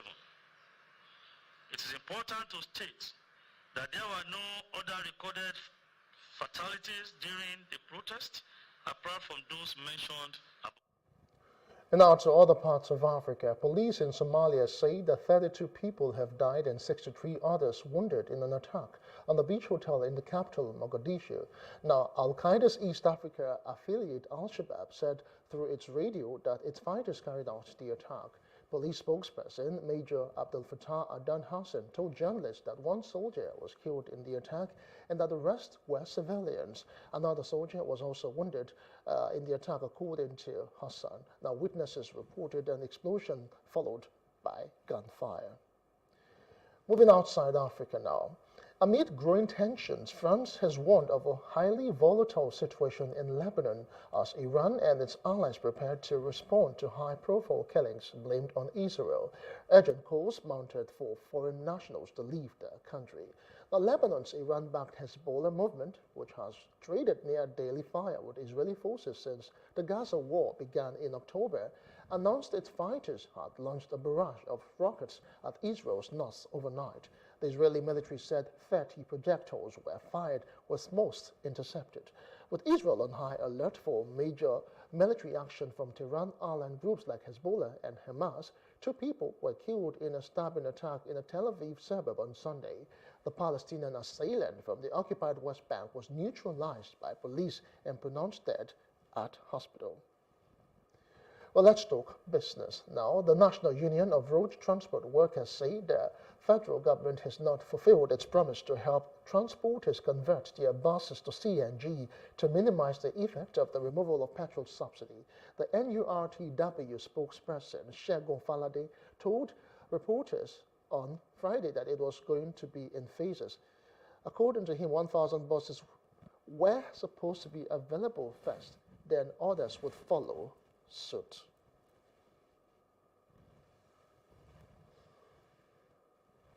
And next, sports news now. Team Nigeria's women's basketball squad, the Tigers, have qualified for their first ever quarterfinal at the Olympics Games following a hard-fought 79-70 win over Canadian counterparts in their final Group B match on Sunday. The Nigerian women's basketball team pulled off a thrilling performance, coming from behind to beat Canada, ranked 5th in the world, in the intense encounter at the ongoing 2024 Paris Olympics in France. The Tigers started the third quarter like a house on fire, going on an 11-0 run to lead Canada by 9 points, with Ezinne Carlo, Promise Amo Kamara, and Palas Konai Akpana all on a score sheet. Before the tournament, African women's basketball teams combined for only one win over 37 games in the Olympics, but Nigeria have already had 2 wins in 3 games in the Paris Games so far. And sport news wraps it for us on the news brief. For more stories, please follow us on Facebook, on X, and Instagram, and do subscribe to our YouTube channels at Plus TV Africa and Plus TV Africa Lifestyle. You can also view us from Limex on limex.tv and Glow TV apps anywhere in the world. I am Justin Akadonye. Many thanks for watching.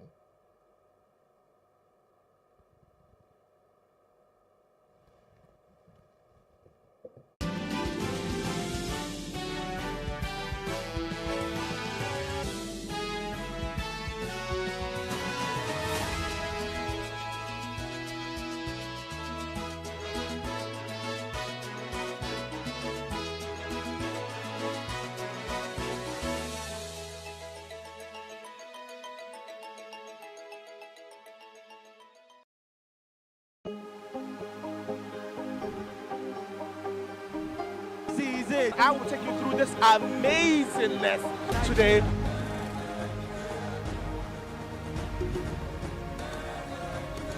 Welcome to Plus Trending. I am Bookie November, your host, saying thank you for joining us on today's episode. Welcome back. It's tea time on Plus TV Africa. Practice makes perfect. I'm not perfect yet, but I'm a lot better than I used to be. He's a king. He's entitled to marry 100 if he wants to.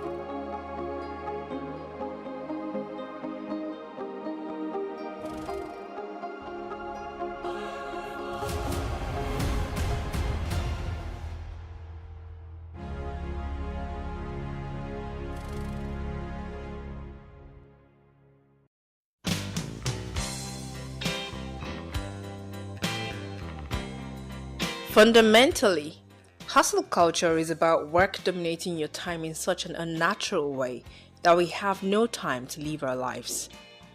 The demanding nature of our world now, where people have to pay multiple bills, take care of family, has led to the need to make more money to meet those needs. Coupled with the constantly increasing cost of living and inflation, people can't stop working. The weekends are no longer spent relaxing and spending time with family, but catching up on work that couldn't be completed during the week, or doing other side hustles that can provide that extra money to cover some bills. Now, people log in long hours and take on side hustles for many reasons. Eloho, a 28-year-old woman, has to take on multiple jobs of being an editor by day, an English language tutor by night, and an invigilator on the weekends. The cost of living has really increased. Like, the inflation is at an all-time high. And salaries are not increasing that much. Even if they are, a friend of mine calculated it for me and said, even if you're earning like 100% more, now your expenses are now like 100% more. For example, I moved houses twice in the last 3 years, and now the rent I'm paying right now is like 200% of what I started with on this same salary. So I say my salary is for 3 different things. So like the day job is for living expenses. Electricity tariff has increased twice. There's water bill, there's light bill, there's so many things to consider. Then my 9th job is for skincare. Your skin starts caring when you take care of it. So, and skincare is now more expensive, just keeps getting more expensive. So like things that make me happy, that's what one of my income streams goes to. Another is for rent. Specifically dedicated to paying rent. And you know, I'm also a firstborn, first daughter, first granddaughter, so there's black tax too. Oyidamola Abati is another young person who has found herself juggling many jobs and gigs. In terms of the juggling, It's not so hard anymore. People do it now, like especially now that the pandemic changed everything really. Before the pandemic, people used to ask me, how do you do it? But now, everybody has to learn how to do it. I have friends that are working 3 jobs, that are working 4 jobs. It's stressful, but you know, you have to survive somehow. So for me, when it comes to passions, things that don't have to do with money, I work maybe, I can say once a week or on weekends. I have my easel here, so I do my paintings. If it has to do with resume writing business, I set up a schedule that enables me to work on that. I have people that work with me. You know, once a client comes in, there's step-by-step process. It's been assigned. You know, we have processes. So these things, this structure helps me, keeps my life in focus. Everything, you know, has a structure. With the rising cost of living, many people don't have a choice but to work at multiple jobs and also own businesses. The economic realities and the proliferation of entrepreneurship has necessitated many into working multiple jobs and hustles to make ends meet. The average young Nigerian works at a job and does a small business on the side. With such little time to rest, it's no wonder burnout has cropped up in our vocabulary since 2020. Burnout is a condition that is classified as an occupational phenomenon by the World Health Organization resulting from workplace stress that has not been successfully managed. It is a state of physical, mental, and emotional exhaustion caused by excessive and prolonged stress. As the stress continues, you begin to lose interest and motivation that led you to take on certain roles in the first place. Last December was the first December in 8 years I did not fall sick. And December, you have a little break. The first day of that break, that's when I fall sick. Because my body is used to like just going and going and going. And as soon as I stop, the body's like, you thought I forgot. So there's this. It's never, and what's part about my kind of sickness is that it's never something you can find. It's really just stress. So in December 2019, I traveled, because I like to travel home every year. I went to Warri, and one Sunday, I just woke up and my body was hot. And so I was like, what's wrong with you? And I was like, no, I'm fine. I wasn't eating, and I'm a foodie, so if I'm not eating, it's really bad. So I wasn't eating, so many things were going on, but I was really just hot, and I was shaking. And then I said, no, I'm going to church. So I went to church, and before I knew it, I landed in a church clinic. And then my mom came and she was like, what's wrong with you? And I was like, Mommy, I'm tired. That was the only thing, Mommy, I'm tired. The doctor was like, there's nothing wrong with you, but your body is just hot and you look like you're about to faint. I was like, Mommy, I'm tired. So I lay my head on her shoulder, and the doctor was like, you're actually very tired. And they just admitted me. So I was just lying there on the bed. I remember I was wearing a new dress based on it was December. And I keep saying, I tell people that my new dress was christened in the hospital. I was just lying on the bed, like IV in my arm, and I was just tired. I was like, I'm done. And I was like, for now, I'm just going to focus on my lecturing job. I know that even though it's a little, it can still pay some bills during the month. And I'm just going to manage for this period. So I took like a 3 to 6 month break. I said I wasn't doing anything else. So eventually, when I was ready again and I felt mentally up to it, I started applying for jobs again. While hustle culture glorifies overworking as a badge of honor, it often sets up an environment of fear, guilt, and shame, especially when you don't feel like running at the same pace as everyone around you, according to Nicole Kamak, a clinical psychologist and the CEO of Black Mental Wellness. To avoid burnout, here are some tips. Seek support. Make time or find time to rest. Burnout can be preempted by learning to take breaks in between work projects. Don't wait till you're tired and burn out before you take a deserving rest. Take note of the activities that re-energizes you and schedule them into your regular activity.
Passionate speech to the nation on August 4th, outlining around 29 significant policy achievements of his administration, emphasizing fiscal reforms, economic resurgence, and social welfare improvement. The detailed address highlighted the government's effort in various sectors to stimulate growth, reduce debt, burdens, and improve the living standards of Nigerians. While the speech did not provide specific key performance indicators tied to these policies, the President outlined numerous initiatives his administration has implemented to address Nigeria's economic challenges. Meanwhile, the federal government announced that the first batch of 50 kilogram bags of rice priced at 40,000 naira will initially be made available to the public 7th before being distributed to other regions of the country. Agriculture Minister Senator Abubakar Kyari stated that the public service has an accurate data system to ensure proper documentation and prevent abuse, similar to issues that arose during the nationwide rice distribution. Kyari emphasized that this system, which includes the National Identification Number (NIN), is designed to maintain transparency and accountability, ensuring the rice reaches those who need it without mismanagement or corruption. He also mentioned that the rice bags will eventually be allocated to the state to ensure fair and equitable distribution across Nigeria. On today's show, we will critically analyze the achievements the current administration claims to have made, especially in the wake of the End Bad Governance protest and the economic impact. Welcome on board. I'm your host, Justin Akadonye.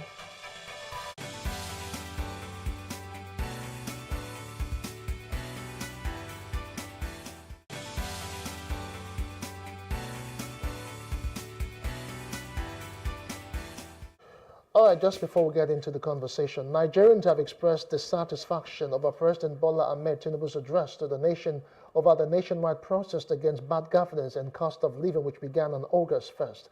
The president went on national television for the first time since the protest began 4 days ago to speak to Nigerians and pledge plans to improve their living conditions and grow the economy, including easing food and creating jobs. Nigerians took to social media after the president's speech to express their displeasure, stating that it does not directly address the concerns that birthed the protest. Let's take snippets from the broadcast. These decisions are made were necessary if we must reverse the decades of economic mismanagement that didn't serve us well. Yes, I agree, the buck stops on my table, but I can assure you that I am focused fully on delivering the governance to the people. On the physical side, aggregate government revenue has more than doubled, hitting over 9.1 trillion naira in the first half of 2024. My dear brothers and sisters, we have come this far, coming from a place where our country spent 97% of all our revenue on debt service. We have been able to reduce that to 68% in the last 13 months. We have also cleared legitimate outstanding foreign exchange obligations of about 5 billion without any adverse impact on our programs. This has given us more financial freedom and room to spend more money on you, our citizens, to fund essential social services like education and healthcare. It has also led to our state and local government receiving highest allocation ever in our country's history from the Federation account. We have also embarked on major infrastructure projects across the country.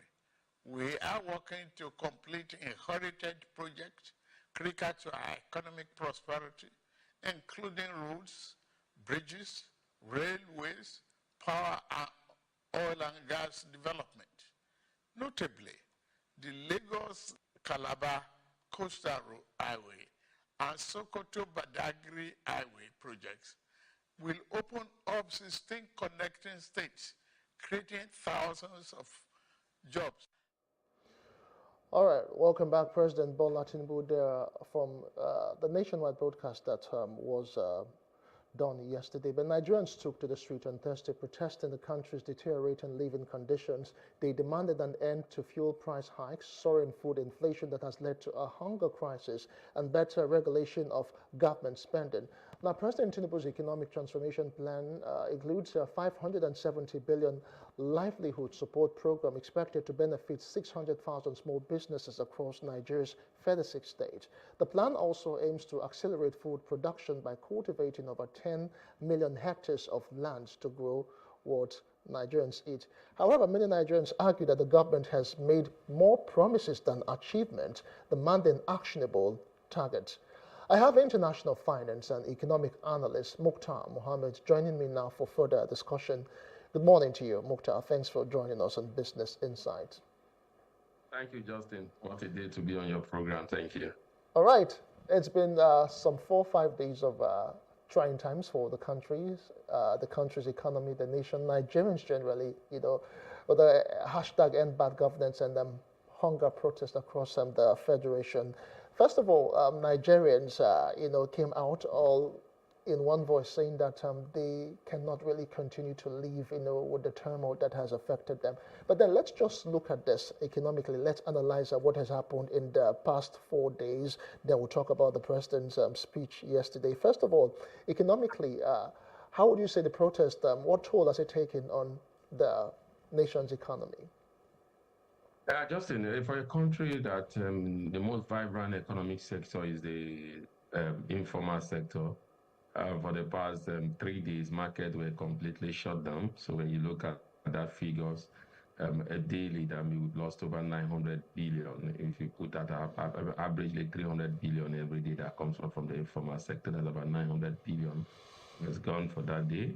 Secondly, you must know that 90% of Nigerians live by daily income.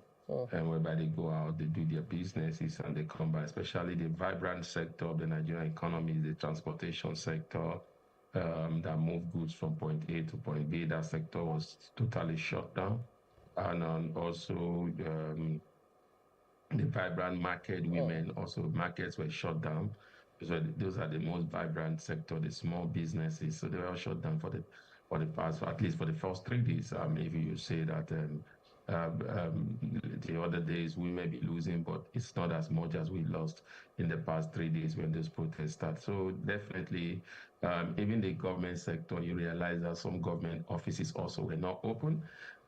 Most of the former private sector, most of them work from home, and it's not the same when you work from home like when you work from the offices. And so when you look at that, you just got to agree that about 300 billion was lost daily. And then when you look at gradually coming to activities, you will be saying that not every sector of the Nigerian economy are ready to go out. People are being cautious. You can look at the roads today, especially in Lagos. I went out to look at it before this interview. You see pocket of movement, but you realize that they are being very, very cautious because, like you said, maybe a lot of people are not happy with the speech. They don't think the speech have addressed the grievances of the protesters, and they feel that protests will start any moment from now. And reporting now, we got the report that Jota, the protesters have started gathering. So in Abuja also they are gathering, and so it shows that there's no end to the protest yet. All right, from popular, reactions now, a lot of people are saying that the president did not actually address some of the issues raised by the protesters, specifically their economic demands and all that. But then reports on making the round say the president actually listed more of his policy achievements rather than tackling the issues head on. But let's just see if we can talk about some of the things the president mentioned. You know, he talked about doubling of aggregate government revenues to over 9.1 trillion naira. I just want you to talk about that side by side, the fact that the demands are still yet unmet, as it were, and what way to go? Well, I've said it on your program before now that government revenue has come up, but the life of the people has not gone up, especially states and local government. So I agree with him that revenue have gone up because of the removal of subsidy, which is good, which is you know, I've always been an advocate of removal of subsidy. Government revenue have definitely gone up, but again, the life of the average Nigerian has not gone up. The governments, especially the governors and the local government administrators have not done justice to the type of revenue they've been receiving. Remember before now, some of the state government were even complaining that they cannot even pay the minimum wage of 70,000 up to this moment. I'm yet to see some of those state government coming out to say categorically, we are going to pay the 70,000. They are trying to talk to their labor union and we've not seen massive infrastructure in terms of development in it. So let's take the example of the state that we are staying, Lagos. The most massive infrastructural development you are getting from Lagos is the coastal project, which the president mentioned in his broadcast, and that's a federal project. You are not seeing any state project. We have not seen government come up with packages for maybe the SMEs in Lagos State. We have not seen government begin to supplement the president in terms of distribution of foods to the less privileged or to the most vulnerable Nigerian. We have not seen state government do that. Rather, they are waiting for the truck load that is coming from the federal government. So it shows that the governors themselves, they are one of the major causes of the problem, because their revenue have improved drastically, but the life of their citizens, their indigents, have not improved. And some of these government keep on coming with anti-people policy, trying to even level the people more in terms of businesses. Lagos State is talking about beginning to charge people that do content from the comfort of their home, where they are not providing any infrastructure for them. So I think what Nigerians are really complaining about when they say end to bad governance is not just from the presidency alone. Also goes down to the local government, to the state government, but we're more concentrated in the presidency because Nigerian president is one of the most powerful. That's why governors run to him, cap in hand. He's in charge of security. There are still some exclusive lists that are within his control. And then Nigerians are looking at the cost of doing governance, especially since this president came in. He's a president that has given more ministerial appointment, almost 48 ministers. It has not happened in the history of this country. It's the same president that is still creating more Ministry of Livestock. That's laughable. He's also the same president that have signed a bill into Southeast Development Commission, Northeast Development Commission, increasing the cost of governance. And it's the same president that is also telling, they must look at the unnecessary report and come up with a white paper. Then outsidely, is saying he's creating more ministry, is having more ministers. So I think those are what Nigerians are angry about. You see a president telling us to cut code to bear with them. It's more or less like you used to use 4 yards of clothes. They are telling you just use only your top, do 2 yards alone for top alone. And then the same person that is telling you to do 2 yards for top alone is coming and you see him wearing agbada, which is about 8 yards. So you won't be happy. So that's what the people are saying. The politicians' life has remained very high.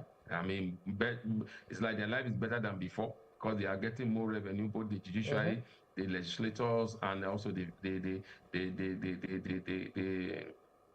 governors and others. So they are living large, and the people are suffering. So that's why people are coming out and saying, you know what, we can't continue to bear this burden. All right, Nigerians really need to hold government to account, specifically at the regional level, the state and the local government level, knowing that revenue has actually increased over the past months. But then again, still talking about the president's speech and the achievements that he ruled at. Let's talk about transportation specifically. He talked about the launch of the compressed natural gas initiative and distribution of 1 million conversion kits to commercial vehicles. He also mentioned that transportation costs has actually reduced by approximately 60%. The NURTW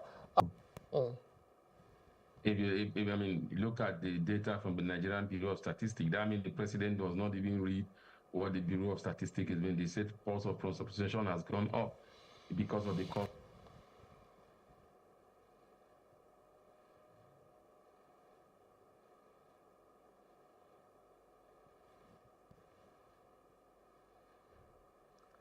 All right, it's still Business Insight. We lost sort of audio connection with Mukhtar, but we'll take a break and we'll come back and see who can analyze some other key issues that the president mentioned in a moment. Don't go away.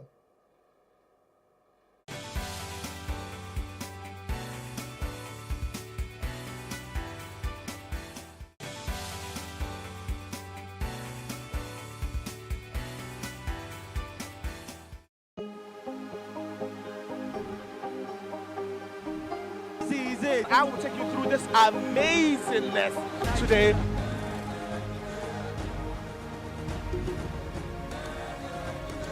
Welcome to Plus Trending. I am Bukky November, your host, saying thank you for joining us on today's episode. Welcome back. It's tea time on Plus TV Africa. Practice makes perfect. I'm not perfect yet, but I'm a lot better than I used to be. He's a king. He's entitled to marry 100 if he wants to.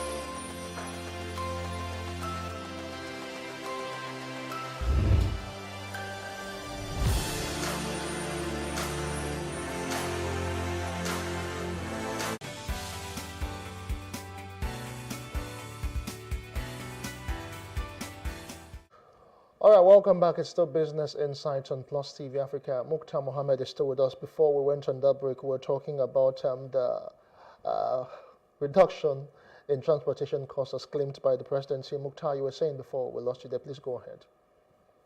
Yes, I was saying that the president does not read the report from the Bureau of Statistics.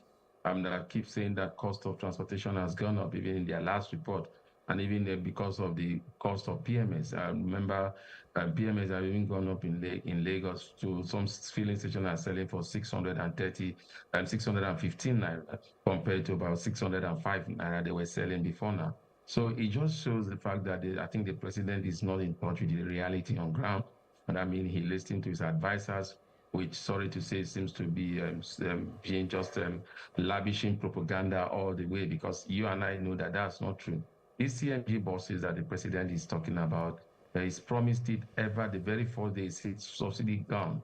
He said that we'll still have CNG buses will be coming in, and this is 1 year after. We've not seen one of those CNG buses anywhere in the country. So it's laughable when you listen to the president's speech. It was more or less a campaign speech. He's telling us this is what I'm doing. Listen to the 1,000 houses that are in Abuja alone. He said we are planning to do it in 6 states. And you ask yourself, even if you provide those houses, how many Nigerians have the money to even purchase those houses? Because the earning ability of the average Nigerian is down. He's talking about consumer loan scheme. Is it not when you have a job that you get the loan scheme will be able to give you a loan? You don't have a job, you are saying that we should go and consider consumer loan scheme. He's talking about a reduction in import duties that are coming in, but they have forgotten that a lot of people have also invested at the high rate of 1,600, and those goods are still there. They've not been sold because the Nigerians don't even have the resources to buy those goods. So I think the president is not in tune of reality on ground. His speech was very disappointing, in my own opinion. For a long time, I've never sat down to listen to a presidential speech. But for the first time, I woke up and I left what I was doing I said, let me listen to the president's speech. It was all rolling out policy that he has done that the people are even complaining about. I wish the president have come out to say, look, I know I removed subsidy. Yes, I'm a supporter of removal of subsidy also, but I've seen the impact of subsidy in the life of Nigeria. And again, that is why I have ordered that the NNPC should supply crude to Dangote in Naira. Hopefully, in the next 1 month, Dangote will be rolling out petroleum product. We'll see a reduction in those prices. I wish the president was saying like that. I wish the president is saying the power tariff has gone up, and this is due. The power company say this is due to exchange rate. So I've ordered the Minister of Finance to make sure, and the CBN governor, that they get their most of their equipment coming in at a fixed rate, and now zero duties on importation of machinery that come for power companies or that will have to do with power. So I expected the president to be making such concession. Say this is, yes, my policy. It doesn't change his policy. It could be for 6 months. It could be for 3 months. Just make sure you say, okay, their foods are coming in. I've ordered that they will bring a lot of money. Why we try to begin to, but now I think the minister for agriculture have come out and say the reduction is going to last only for 3 months, and within those 3 months we might not even see the importation of these goods. So I mean the importation of these food items into this country at that time, because exchange rate is still at 1,600. So what are we talking about? The central bank governor comes out to say that our FX reserves have grown to about 36 billion, and yet the exchange rate is still at about 1,600 in the official market. You see, when they just roll out this policy, they say it, you look at ground. So it's more or less like government magic. You are looking at it, the more you see, the more you hear, the less you understand. So I think the president should really give some concession to Nigerians at this moment. Nigerians are suffering. A lot of Nigerians are not eating. I mean, it's not a cliche. It's not the one that we normally say before, and you say, oh, before now, Nigerians have never protested on hunger. What you see Nigerian protest, if you look at the protest, is about no employment. But people are complaining about, oh, we are not employable, we are underemployed, but this is the first time in the history of this country, I stand to be corrected, where Nigerians are protesting that they are hungry. They are not asking for government. They are not asking government to give them job. They say we don't have food to eat. So that's what the president doesn't understand, or he refused to understand. The people are saying we don't have food to eat. We are hungry. That's what the federal government is announcing, that the first batch of 50-kilogram bags of rice priced at 40,000 will be distributed to civil servants. And one is tempted to ask how far would that go, and how transparent would all of that be? Because we've known over time when the presidency or the government talks about all of these palliatives, at the end of the day, it doesn't really get to Nigerians because of corruption and all the leakages. Mukhtar, are you still with us there? Yes, I'm here. All right, Mukhtar. So it's really saddening to hear all of that. So lastly, just before we go, still talking about hunger and food, this 50-kilogram bags of rice that will be distributed at 40,000 naira. Federal government says they want to distribute firstly to civil servants before they will now get to the other value chain as it is.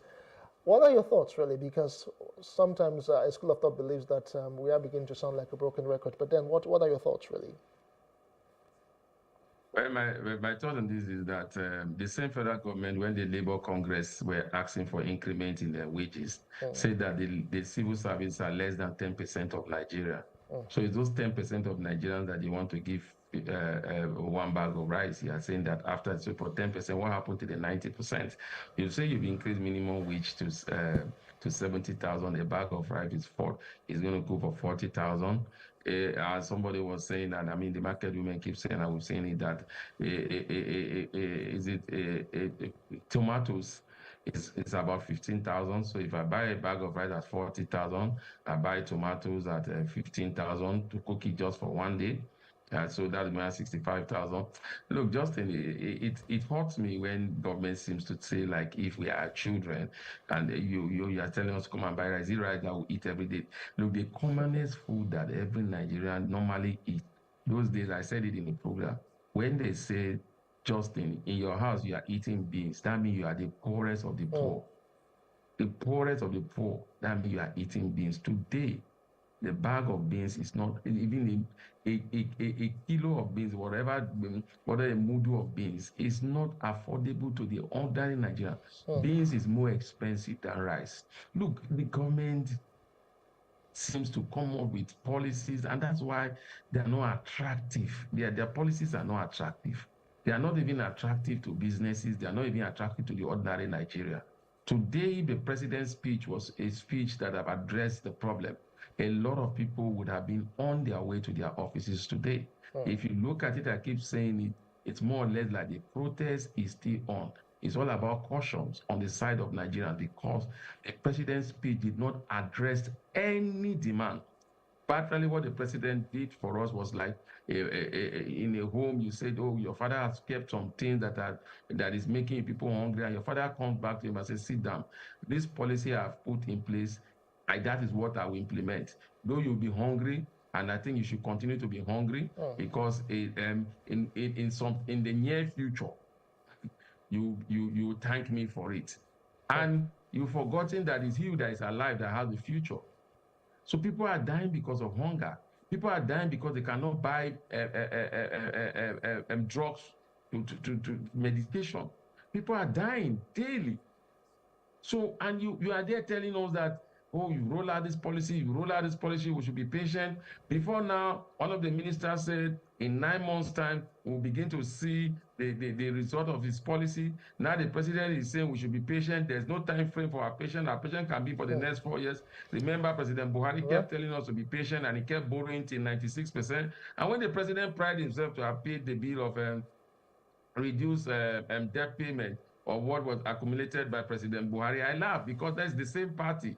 And some of these ministers that are serving under the president today serve under Buhari. Some of the special advisors that are serving with the president today serve under Buhari. And most of them at that time was the same thing that they are saying now is the same thing they used to say. You will see the effect of what Buhari is trying to do. At the end of the day, we have seen the effect, and the current president is saying he's dealing with decades of economic decisions, and he has forgotten that he was part of those decisions that led people to Ojota, that stopped the removal of subsidy in years, 15 years ago. And today he's the one in there and he's removing subsidy without commiserate palliative. The 15 years ago when subsidy was to be removed, there were palliative that were rolled out by the Goodluck administration. Same president was against it. Today he's there. He ruled out no palliative of the removal of subsidy, and he's telling us to be patient. I think this government needs to wake up and talk to Nigeria, and not just talking to Nigeria. Let's begin to see action on stage. All right, Mukhtar, indeed, Nigeria needs to see actionable, policies, and not just policies that are just a mere statement and rhetoric, and that will not really affect the common man on the street, because practically most Nigerians go to bed without foods in their stomachs, and some of them cannot even sleep because of, health issues that have arisen because of the whole hardship. Thank you so much, Mukhtar Mohammed, International Finance and Economic Analyst, for your time on the show this morning. We do appreciate it. Thank you for having me. All right, that's the size of the show for today. My name is Justin Akadonye. Many thanks for being there.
Corruption is said to undermine justice and the rule of law in societies. On this week's episode of Our Voices, we'll explore how women are affected by corruption as they seek access to basic needs such as health services and even when they try to climb the ladder in leadership positions. We'll discuss this and more from a recent VOA Africa Division series that reveals misconduct across numerous sectors on the continent entitled Dirty Deals, Uncovering Corruption in Africa. Hello there and welcome. I'm Oriani Tangishaka and this is Our Voices. And with me today is my colleague Jeannie Niwa. Siminish is out today. Hello, Jeannie. Hi. What are your thoughts on this topic, Jeannie? Are women more prone to corruption as much as men? What do you think? You know, I approach this topic being biased, thinking that, men are corrupted and women are all victims. But, recent studies actually shows that it's gender neutral. We are all susceptible to be corrupted. However, because women do not, have a tendency is not to have like those managerial position and corruption is different type of corruption, they are less likely to enter certain type of corruption network, let's say. So there is maybe a difference in the type of corruption they're more susceptible to be You are very right. I do agree when you say that the perception is that men are more corrupt. I don't know why, but I think that it's fair to say because, they're not in the spotlight as much as women when it comes to corruption. And that's interesting. I'm going to look at that more, the research on women and corruption. Yeah. Well, joining us to look into this topic deeper is Mrs. Anne Mbewele Anamela. She is the Executive Director of NGOCC, a non-governmental gender organization coordinating council, who is right now in Lusaka, Zambia. Miss Anne, how are you doing? Welcome to Our Voices. I'm well, thank you, and thank you for inviting me. Well, before we dive deep into the questions with you, let's watch this story from Nigeria where some experts say corruption is really a systemic issue. For example, the country's Economic and Financial Crimes Commission, EFCC, says the banking sector is responsible for 70% of financial crimes. Reporter Timothy Obiezu tells us more from the capital, Abuja. Let's take a look. In April 2021, Uche Ohiri learned about an agro-business scheme that offered to pay up to 30% interest on investment in 4 months. She took the bait and invested $550, but the company shut down soon after and its founder vanished into thin air. I tried to log in. I had access to the website. I could see the fund. I could see the interest, but I could not do anything. Like Ohiri, hundreds of investors who lost their monies reported the company to the police. But they found out via news reports that the same firm had been accused of a $70,000 bank loan fraud in connivance with corrupt bank officials. The bank in question, though, denied any wrongdoing. It was a joke at first to me because it has never happened to me. Okay, you guys got to be kidding me. But unfortunately, it wasn't a joke. Fraud is on the rise in Nigeria's financial system. Nigerian institutions have lost $201 million to fraud since 2020, according to the Financial Institutions Training Center, a research and advocacy organization. Experts say growing electronic payments and less stringent verification standards are making local targets more vulnerable to fraud, and that financial institutions are often unable to thoroughly probe fraud cases due to poor information sharing and lack of coordination. The system is designed in such a way that its attempt to address corruption is superficial. We need structural strengthening, institutional strengthening, such that not just institution, even process strengthening,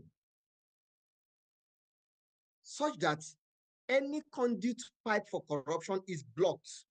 The consulting firm KPMG says only 30% of Nigerian banks have fully implemented anti-fraud measures that allow mandatory verification of the customer's identity before opening an account.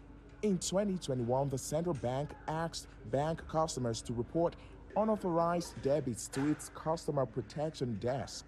Last year, President Bola Tinubu launched an anti-corruption campaign and called for support. And in January, Nigeria's Independent Corrupt Practices Commission, ICPC, and the EFCC said they are teaming up to fight corruption.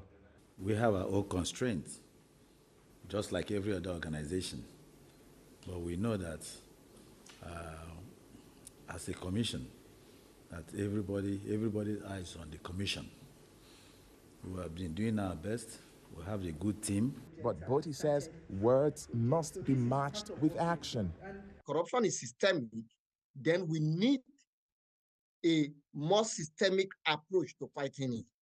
So with all of the initiatives that we have on ground, we need to begin to deploy these things in a truthful manner. So for instance, again, we have the EFCC. They need to do more beyond just picking some few persons here and there. They need to touchlight more. They need to investigate more. They need to prosecute more people.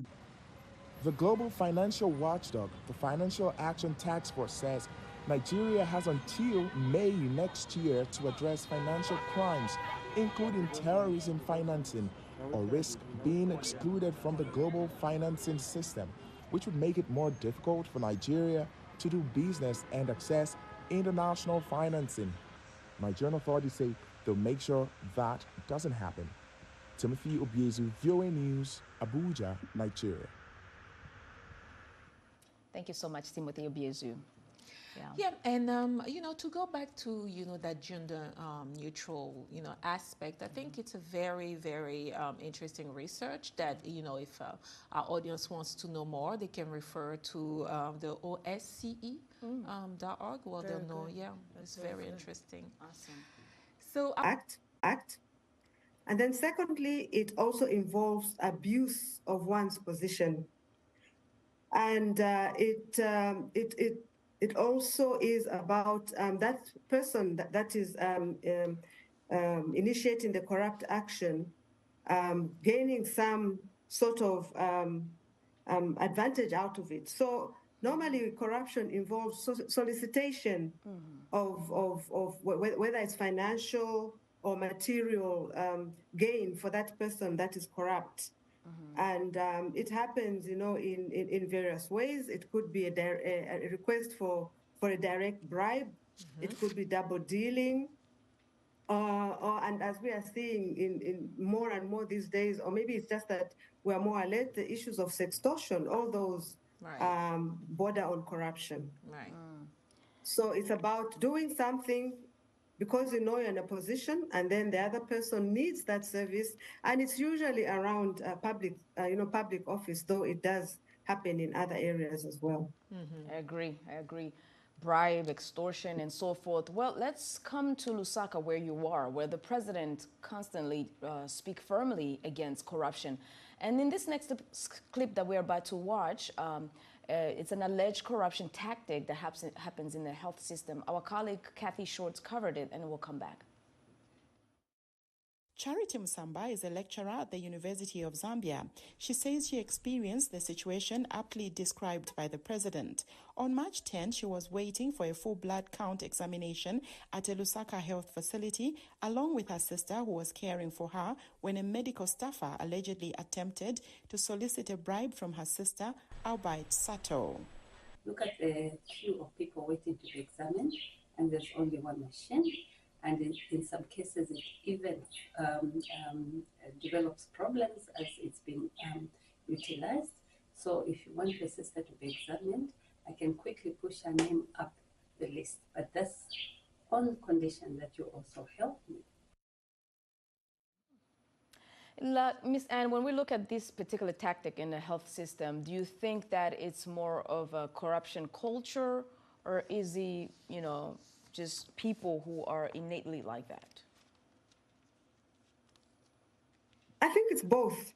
There are people that are innately like that, but then when corruption is allowed to perpetuate in a country or in institutions, then it becomes a culture, especially where people think they can get away with it and where addressing corruption is not consistent. So it starts with individuals, indeed, but it does turn into a culture, depending on how it's handled. Right. So the people can be corrupted as well as the system itself can be corrupted. Yeah. Thank you, Ms. Anna. We'll, discuss more about the culture of corruption. For now, let's take a short break. When we return, we'll hear more from Ms. Anne Mbewe Anamela, Executive Director of NGOCC, Non-Governmental Gender Organization Coordinating Council. She will help us look more at possible solutions to fighting corruption. And as usual, we ask you to share your thoughts on this topic on our social media platforms at VOA Africa. We are on Facebook, Instagram, and X, formerly known as Twitter. Use the hashtag VOA Our Voices. Stay with us. We'll be right back.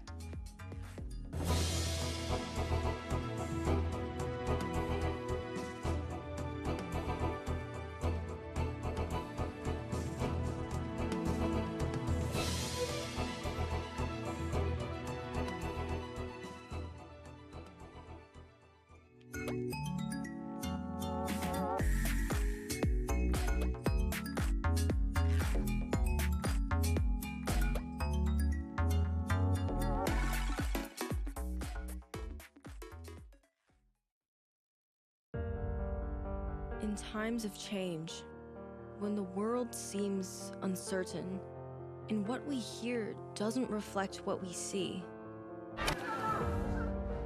we seek the truth. When we are told only part of the story, we lose trust. In moments of crisis, our dreams, hopes, and wishes for a better tomorrow depends on a free press. At Voice of America, we bring you the stories that people take risks to see. We connect the world and unite it with truth. At Voice of America, we show you the whole picture.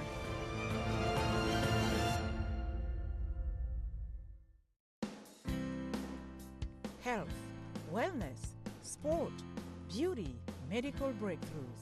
Healthy Living cares about your well-being. What are the main health concerns in Africa and around the world? Find out the latest on coronavirus. Connect with our experts and ask them questions. How long does the virus stay? Join me, Linor Moudou, in Washington, every week on Healthy Living, right here on VOA.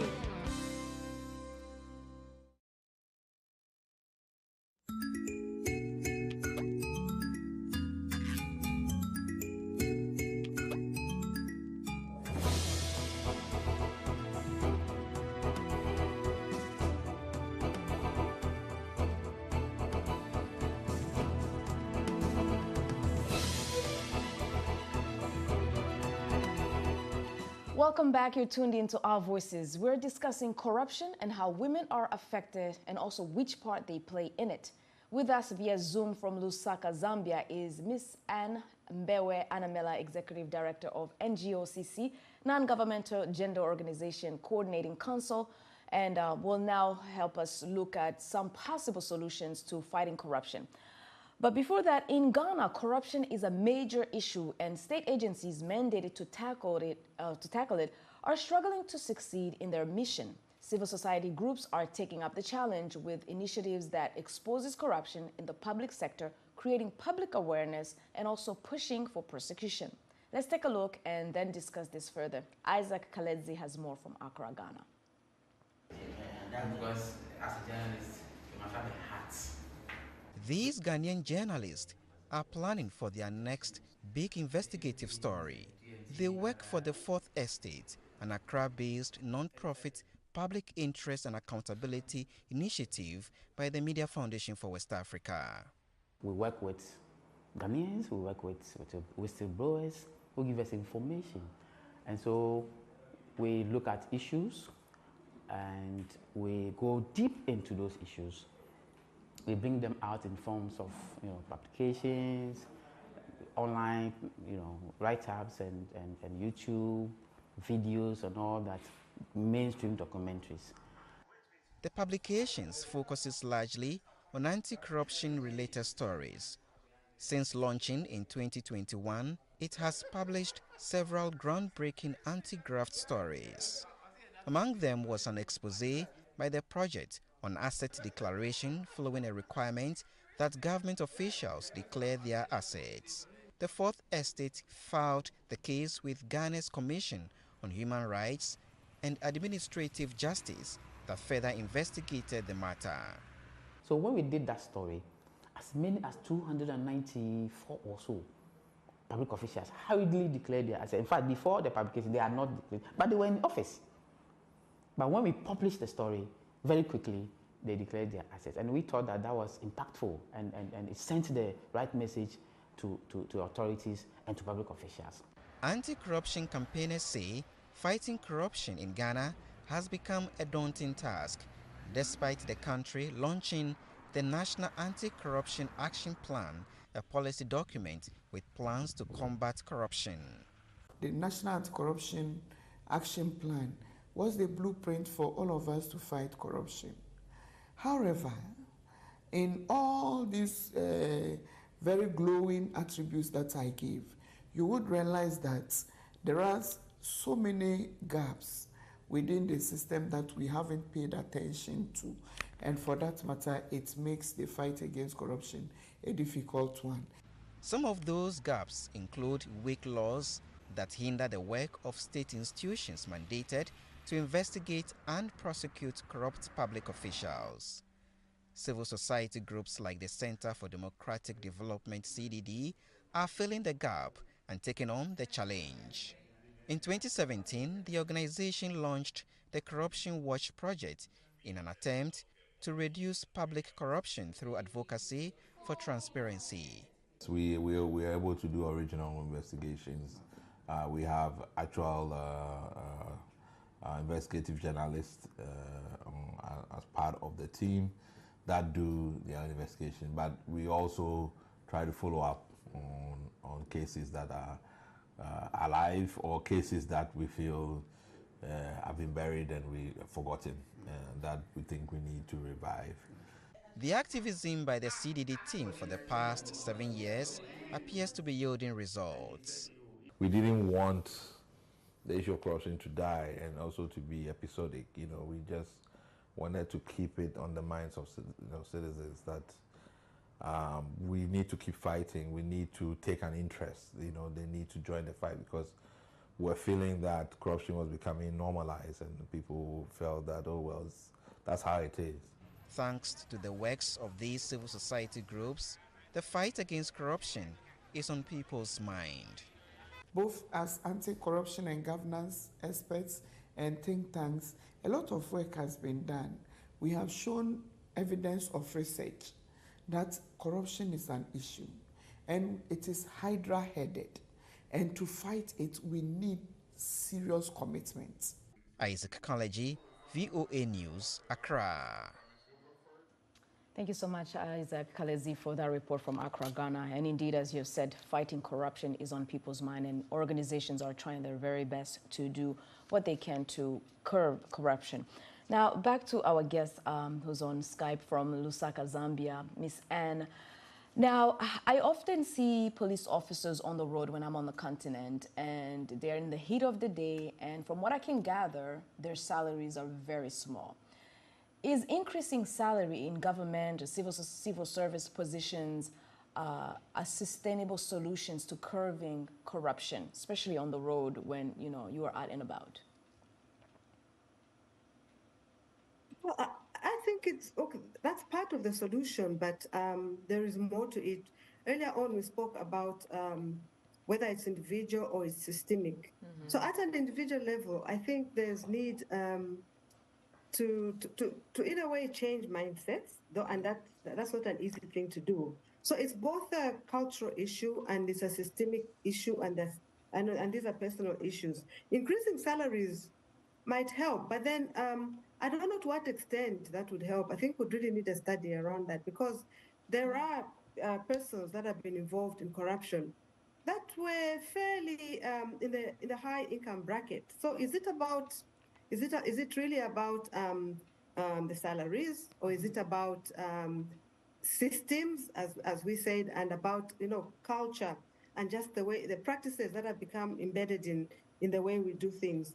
So if we were to, for instance, go by the route of increasing salaries, that, of course, would speak to issues around how the economy is growing and how that growth is sustained in order to sustain, higher salaries. But I think it's a combination of things. It's salaries, it's regulation, it's the justice system, and it's looking at our culture and our values, and our values too. Fair enough. Fair enough. Let's talk more about your organization. We spoke at the top of the show that, the corruption culture, which may be the issue. How does your organization work to curb this in place where it has become part of life? Well, I think the first thing we do is start with us, ourselves as an organization. We have a set of principles that we believe in, and that we try to inculcate even in staff, which include transparency, accountability, integrity. And, NGOCC is a membership-based organization, an umbrella organization for 111 NGOs, CBOs, and faith-based organizations around the country. And we all share these values that I've spoken about. So it starts with us as well, even as we monitor what's happening in the country and try to hold other institutions to account. So because we're an advocacy organization and a mouthpiece for women in Zambia, we're able to speak up whenever we notice any trends or we notice specific incidences of corruption. And then the other thing that we do is also at times engage relevant authorities to bring to light what's happening or to find out how these issues are being handled, and also to suggest how best we can address issues of corruption. And we also form coalitions with other civil society organizations, because when we form a critical mass and our voice is louder and we demand answers and raise some of these issues. As NGOCC, we're also part of the Universal Periodic Review mechanism, and we're able to also raise these issues through some of the shadow reports that we do, around these international processes as well. Very well. We've looked at the banking system. We've looked at the health system. Let's look briefly about the education system. When we look at sextortion, sex for grades, who should we focus on mostly? Should we focus on the teachers or should we focus on the students? Because we did talk about both the system and the individuals, and we know that students can also be perpetrators of, corruption. Who should we focus on? Issues of corruption such as these need concerted efforts, when we look at all the possible stakeholders. So, yes, the teachers, and this should start right from the colleges and the universities where these teachers come from. I think the issues of extortion should be included even in the syllabus.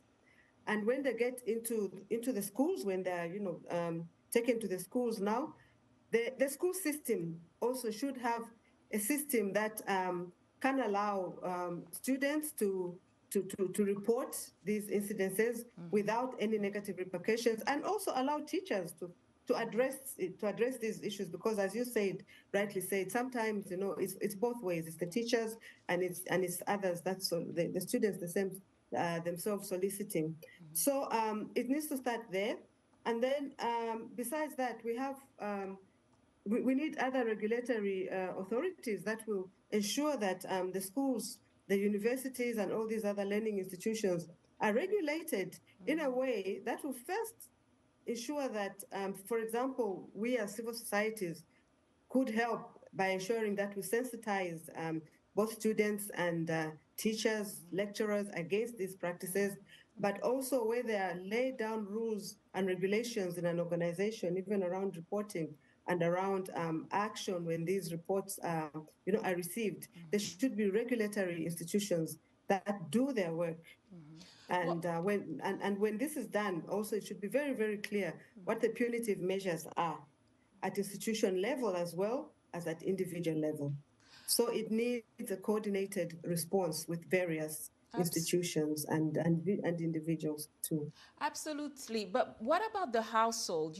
It's like not everybody's equal in front of corruption. What can we teach our children? What can be taught, in a household so, people are less likely to commit corruption?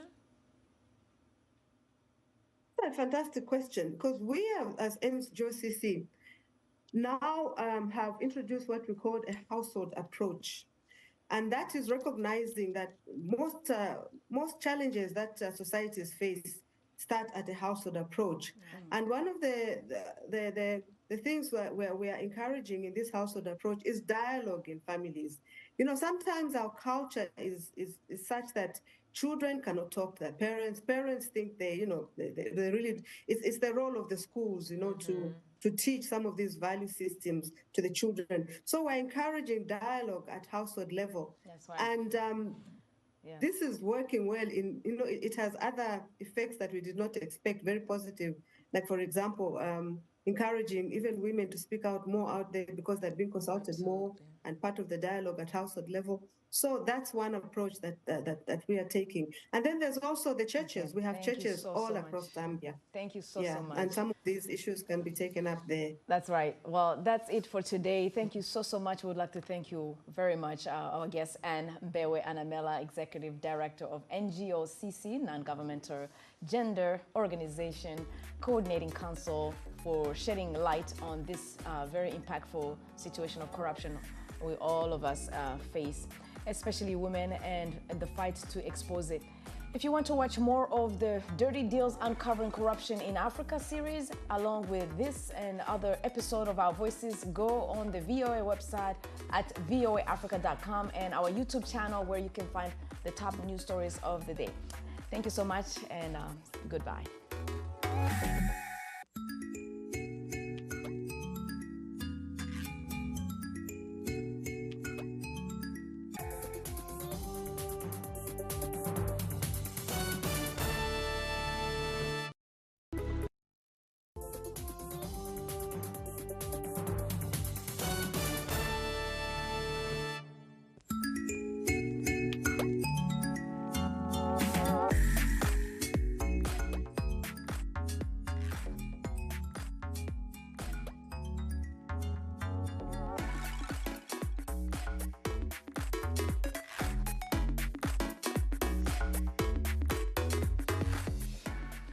Throughout history, men left their household for periods at a time to hunt or gather food for their families. However, severe food shortages during economic crises fueled by climate change often force men to leave their wives and children permanently. This in search of desperately needed income elsewhere to support their families.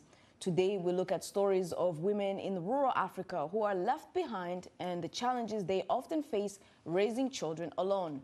We also hear what can be done in this situation. Hello, I am Oriani Tangishaka, and this is Our Voices. With me here in studio is my colleague, Jeannie Niwa. Hey. How are you doing, Jeannie? All right. That's great. Seminesh is out today. That's right.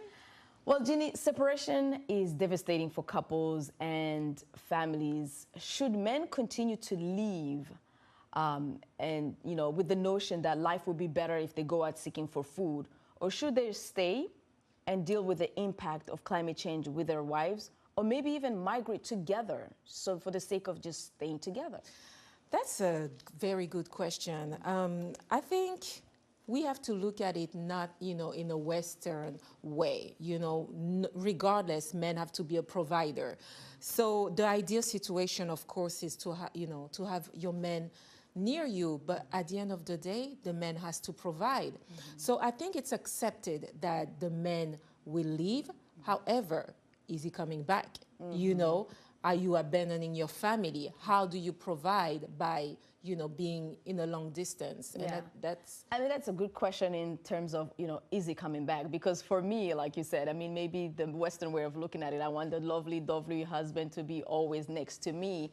But the issue is when he leaves to go provide and never comes back. So essentially it doesn't become a marriage anymore. It just becomes like a economic arrangement. Yes, yeah. And its side. Yeah. But I mean, I agree with you. I agree with you. There are men who leave and they continue to provide and maybe even come once in a while, which is very tough.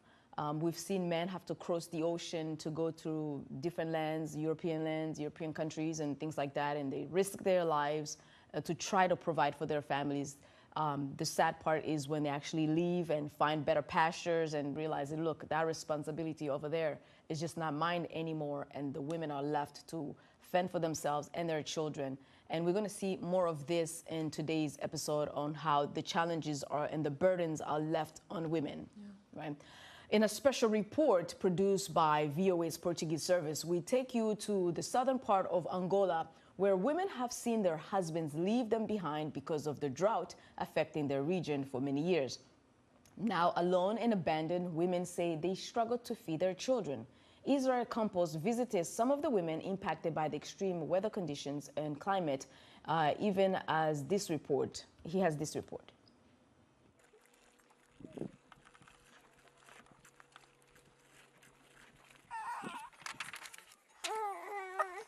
These desperate babies crying in the scorching sun have never met their father. He left before they were born. Their mother, 38-year-old Katina Treza, says the twins, Jair and Jaira, were born in December 2022 and are two of her 6 children. Teresa raises them as a single mother. She says her children aren't orphaned. Their father, she adds, just disappeared. I have nothing. I have nothing to give the children. I don't have soap to wash their clothing, nor food to feed them. Do you plan to search for your husband? Do you want him back? No, he did not call me. He ran away from here. He won't come back anymore. He ran away. Teresa is one of many women in several villages in the region who saw their partners leave in search of a better life during the most intense years of the cyclical drought that has been affecting southern Angola for over 30 years. The women who in the most intense years of the drought between 2019 and 2022 saw many of their husbands turn into climate migrants. While some came back after some time, others never returned. This is where the 38-year-old Katina Treza lives with her children. The mother of 6 has to support and take care of them by herself since the husband has left 2 years ago and gone to Namibia. Here they say he's gone missing since he hasn't said anything or sent any message since then. Katina has to count on her 80-year-old mother to look after the children while she has to travel long distances in search of water. When my daughter goes to fetch water, I have to take care of the twins. I can get them back to accompany their mother to fetch water, so I can only sit with them until she returns. Southern Angola's rural population continues to face many challenges. The lack of food and water is still the main concern. People tell Voice America that they have seen many of their neighbors die of hunger and suffer from malnutrition in previous years. We had 4 years without rain. Since the famine arrived here in the Bada area, many men had to abandon their women. The men said they were going to get food, but never came back. Selepo is a farmer. She has 4 children of her own, but still takes care of 2 nephews. Her husband has not abandoned her. She says he's a climate refugee who started going to the capital, Luanda, at the height of the drought here in Shibia. Unlike some other cases, Selepo's husband travels back very often. He goes to Luanda because of the needs we face here. Because of the drought here, there's no money, the cattle die, and that's why he goes to Luanda to look for better living conditions, and then he sends us money. 51-year-old Mwechia Wiza Kuchia wakes up early every day to take care of the few livestock he has left. Kuchia was in Luanda for almost 2 years. He says that life is not easy in the capital city either. In Luanda, I worked in an iron factory. It was my brother who got me the job, but things weren't easy. Now that he's back in Shibia, a town in the province of Huila, it's up to him to take care of an entire Kimbo, which is a set of houses that form a rural community known in the local language Mbondo. He looks after 5 families, including his 4 brothers, who also went to Luanda because of the drought, left their wives and children in his care. When my brother's children are sick, I use my money to buy medicine, but there are days when I don't have any money either, so I have to go into debt to support their women and children. The International Organization for Migration, IOM, defines climate migrant as those who must leave their homes and communities because of the effects of climate change and global warming. According to data from Amnesty International, which cites local organizations, in May 2021 alone, more than 7,000 Angolans had crossed the Namibian border because of the drought in the southern part of the country. The villages are completely abandoned in the hands of women, children, the elderly, and people with disabilities because men are taking refuge to other locations, fleeing hunger and death. They are going to Luanda, Kunene, Namibia, and even to other countries. Cecilia is a preeminent activist in the southern region of Angola, working with an organization called Association Building Communities. For years, she has been advocating for the rights of the most vulnerable communities. She says the government's lack of action for those affected by the drought is one of her biggest concerns. Our government does not want to be touched by human suffering. It does not want to be touched by these people who have lost their dignity. In the struggle for human rights, nothing is more painful and humiliating than seeing another human being die of hunger. They die with no dignity. Voice of America reached out for comments from the Angolan government, but the two departments we contacted declined our requests. Priest Pio Wakusanga has been advocating for the hardships many Angolans face in the southern region due to poverty and hunger. When people heard that we had a community kitchen, they all started coming, including adults, men, women, and children.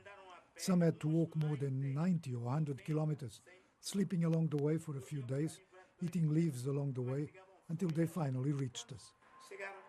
While the situation of poverty, hunger, and food insecurity of Angola's widows of the drought and children continues to get worse by the day, activists and non-governmental organizations on the ground continue to call on the Angolan government to declare an emergency situation so that most vulnerable people can receive the assistance they deserve. Thanks Israel Campos for that really very good report. A lot of times people might say, we can make issues look like women are affected more than men in many cases. This is a clear example of when that actually happens, don't you think? Yeah. I mean, this climate migration is really an example of, how it's affecting women directly. Mm-hmm. And I mean, we've seen here, like 2 years seems like a long time to 2 years. Yeah, to look for something. I think we can clearly call it an abandonment. Yeah, and in rural areas, you can live for 2 years. Women face that a lot. They live for 2 years, no sign of life, no contact, but the woman is left to face the sorrow in the children's eyes and things like that. And then the sad part about it is that in urban areas, women can actually get a job, an extra job, and hopefully have someone help them with the children, but get an extra job. But in the rural area, there's no other options. No. They're just still waiting for someone to come through. Yeah. And it's very sad when a man doesn't come back or at least show sign of life and send a letter, send some kind of communication. So women are affected more for sure. Yeah, and we see this man who's taking care of 5 different families. Yeah. That's terrible. Yeah, just because one man didn't come back or their husbands didn't come back. So and the uncle had to take care of his brothers, wives and children, and it's very devastating. Rural areas are very tough when it comes to the effects of climate change. Absolutely. Well, we'll get back to that. We'll have to take a pause right now. It is time for a short break. When we return, we'll hear from an expert who has hands-on experience with women who have been left behind by their men and share how climate change sometimes is the main reason for their departure. As usual, we ask you to share your thoughts on this topic on our social media platform at VOA Africa. We are on Facebook, Instagram, and X, formerly known as Twitter. Use the hashtag VOA Our Voices. Stay with us. We'll be right back.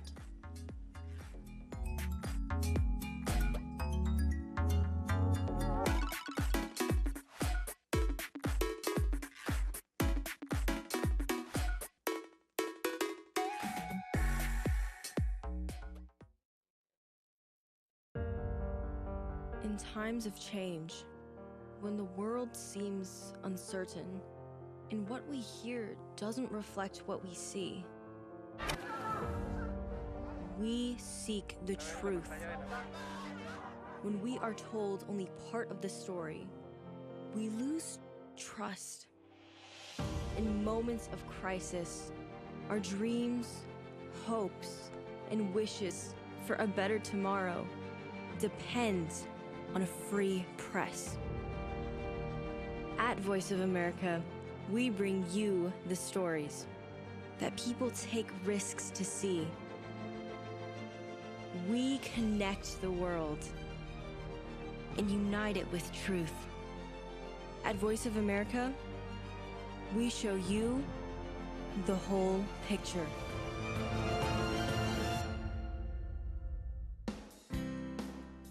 Health, wellness, sport, beauty, medical breakthroughs. Healthy Living cares about your well-being. What are the main health concerns in Africa and around the world? Find out the latest on coronavirus. Connect with our experts and ask them questions. How long does the virus stay? Join me, Linor Moudou, in Washington, every week on Healthy Living, right here on VOA. You're watching VOA's Red Carpet. My name is Jackson Vunganyi. Thank you so much for joining us each week right here on Red Carpet. We bring you the latest in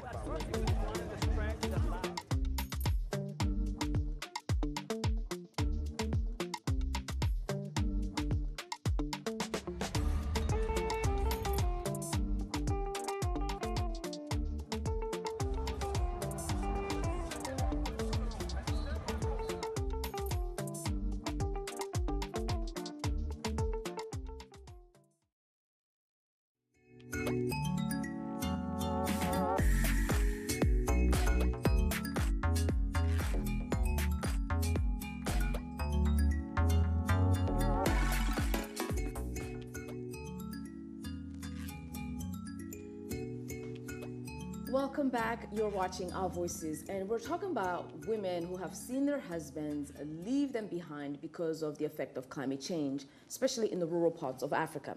Now we introduce you to Jane Naini Meriwos, the Executive Director of Samburu Women Trust in Kenya, an indigenous women-led organization that champions for the rights of women and girls among pastoralists. She joins us via Skype from Nanyuki, Kenya. Welcome, Ms. Meriwos. How are you doing? Good afternoon, and thank you for having me in your show. I'm doing quite well. Right. Jane, recently in May, the indigenous women from your region of Asal gathered to protest, calling on the government to take proactive measures in minimizing the climate change related disasters like drought and floods, saying these disasters have led to a rise of rising female-headed households as women are left behind or separated from their husbands, unable to cope with the loss of livestock, which is the primarily livelihood for them. What was the government's response? Thank you so much for having me in this show. And when we talk about impact of climate change, focusing on rural women, mostly nomadic pastoralist community in the region I come from, it has impacted negatively both women and girls because when their husbands move away with their livestock because you're a nomadic community, go look after their animals for several months, like the recent drought, almost like 3 years when we didn't have rains. And then you imagine for a very long time, and then all those animals are wiped away, and then their husbands come back with nothing. And women are there taking care of their children with nothing. The repercussion is, there's a lot of trauma both to the male, but to the women, there's more gender-based violence because men to trigger more violence to the women. So it also impacts negatively to the girl child because definitely they become the breadwinner and the breadwinner where they are trading them for livestock and sell them at a tender age. So in terms of early marriages, so also girls suffer in triple. So basically in terms of climate change, women have turned out to manual job moving nearer towns, doing manual job around issues like cooking alcohol, prostitution, selling small dukas, so that they are able to feed their families, as well as also the impact of climate change that you've seen that most families are separated. And you find that in the rural areas, most of the families are headed by women who are taking care of their families. Some of the husbands, when they go looking after their animals, they don't come back to their family when they lost their livelihood as a result of drought. They disappear from nowhere and they don't return. And those ones who returns, they return with a lot of frustration, impacting also negatively to the same women in terms of start now beating them. So more gender-based violence to the homestead, also triggered to divorce among the women. And to those families who have girls, you become now the brunt of the conflict because your father now tends to trade you with other men on early marriages so that they can have back to the livestock. Terrible, terrible situation. And let's touch on that. What about those husbands? Do you think the reason for the ones who don't come back, is it because they're having a hard time to reach their family? Once, yes, because of the society and the negative puts and the pressure on men that you're supposed to feed your family. And because they don't have that courage to come and face the reality, they tend, some of them even to kill themselves, some of them even just to disappear, and they never return. And because there is no support system in the community where men are supposed to come back and change back in the society, it becomes difficult for them. But again, when you look keenly, I would prefer sometimes it's better if men disappear rather than coming back and start now causing more mayhem to the women who have been trolling and supporting their children in their absence. Yeah, so do you think that when that situation actually happens where it seems as if it's better that they stay where they are, do the women triumph against all odds? What happens to the women, eventually in your experience? What we've been doing generally to support these families who are having impacted negatively, both women and girls, to retain them in schools, is that we've been supporting them with seed capital, having them cash transfer, and also giving them life skills, knowledge that they are able to do small entrepreneurship, selling small vegetables, starting kitchen garden, and also having small mobile shops where they are able to sustain their families. And to the girls, for us to retain them in school so that they don't get early marriages, as well as also being forced to undergo, female genital mutilation and married off at tender age. We retain them in school by supporting them sanitary pads, paying their school fees, and making sure that the girls also are safe in some of the areas. For those women who are experiencing gender-based violence as a result that they've lost all their livestock, we also give them social support system, but also supporting them in alternative livelihood so that they can have back their dignity. For those who are affected, impacted by either by beaten or even by harmed by their husband, we'd give them medical support so that they can also see a counselor and they're able to regain back their dignity and to come back to the society so that they continue feeding their family in a dignified way. Yeah. Well, you are really, really supporting those families. You are doing an excellent job. So you also are the national convener of the Indigenous Women Council in Kenya, and your annual conference is coming up. Tell us more about the organization and upcoming meeting. The key highlights within Samburu Women Trust that this is the 9th annual Women Conference, which we are bringing on board all the leadership, women at the national level, National Assembly, and then also the county government, as well as also other partners across the region, trying to deliberate and assist and access what is the situations we are talking about when you talk about climate change and how it's impacting negatively on Indigenous women, those who are living in rural in areas that they cannot be accessed. How do we look critically around issues on policy and see, do this policy that the government is talking about, how is it impacting negatively how do we also influence some of these issues as indigenous women, as even voices of women, so that the government can also change the policy we feel that they're not friendly to us. And even our main things here is to make sure that our issue, our collective voice as indigenous women, is heard by the government. When you look at the landscape where indigenous women live, most of these issues are underlying. Majority of them, the pastoralists, hunter-gatherer, fisher folks, as well as also women who live with a disability. And we want the government to hear, one, our issue, two, articulate our issues, as well as also when they develop policy, we want to be on the table, not people to discuss our issues. We want us to discuss our issues on the same table. And rightfully speaking, it sounds like you're closing the gaps where government isn't able to reach some of these women in rural areas. But in essence, how many do you actually serve, or perhaps how many would you like to be serving at this time? How many women and children?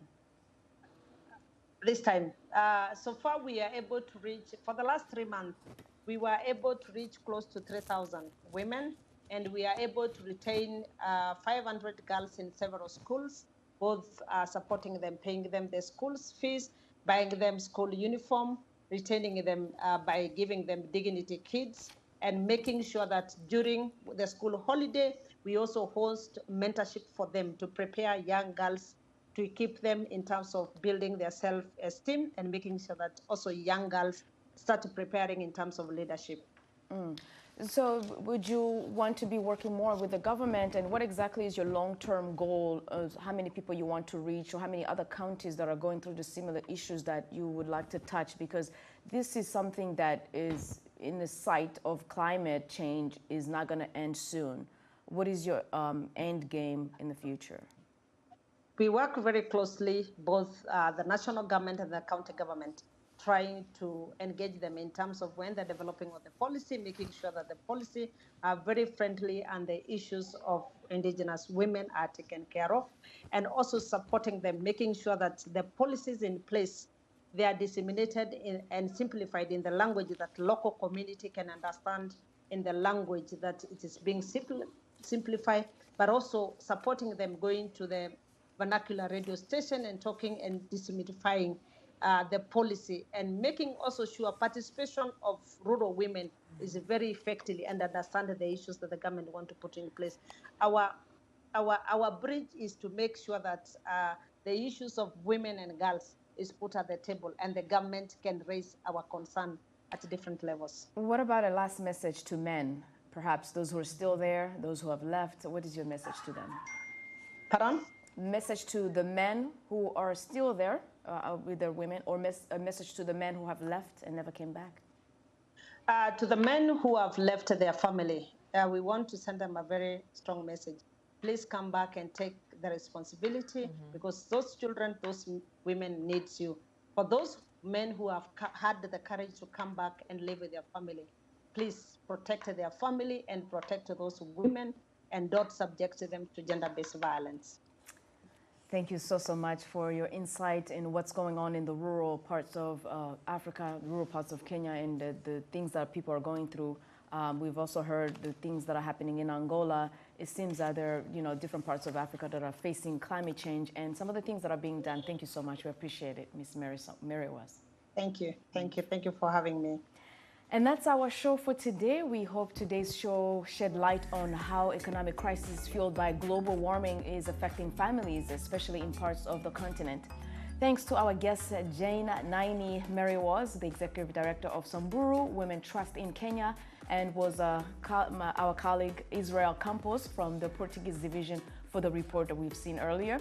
Be sure to watch our voices on VOA's website at voaafrica.com and our YouTube channel, where you can catch up on the latest episodes and top news stories around the globe. Last but not least, thanks to our editorial and production team here on Our Voices.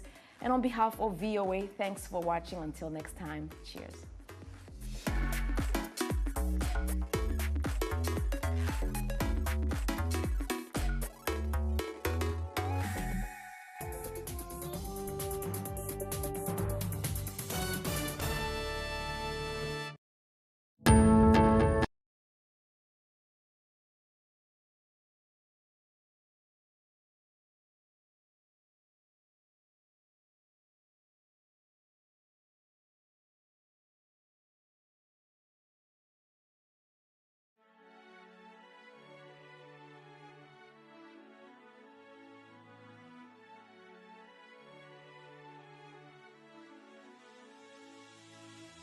It is engagement we need to have. Those who suffer miscarriages are never taken into account. Members of the National Assembly are also influence peddlers.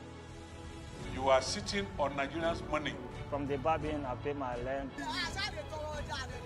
From the Babin, I send my children to school. A consultative engagement.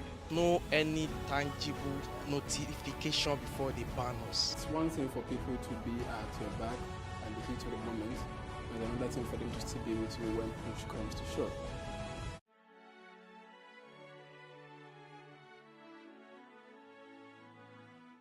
Everyone talks about getting their dream jobs, but what does it take to get that dream job?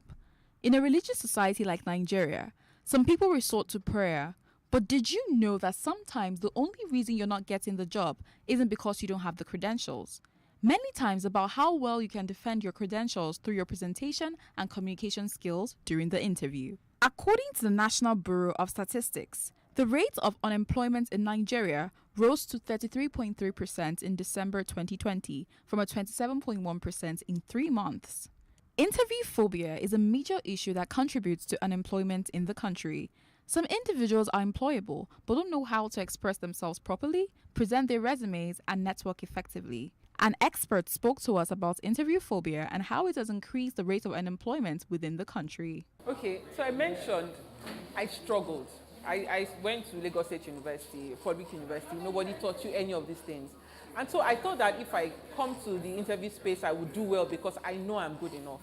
But coming in, it was difficult. I got plenty of rejections. And I made up my mind that if you can get past this thing, you would help other people who are also like you. And so sitting down in that space, I also see people like me and I feel for them. According to Student Graduate Report, more than 50% of graduates in Nigeria disclose that communication skill is the least skill their academic education prepared them with. Like we have a compulsory NYSC every year.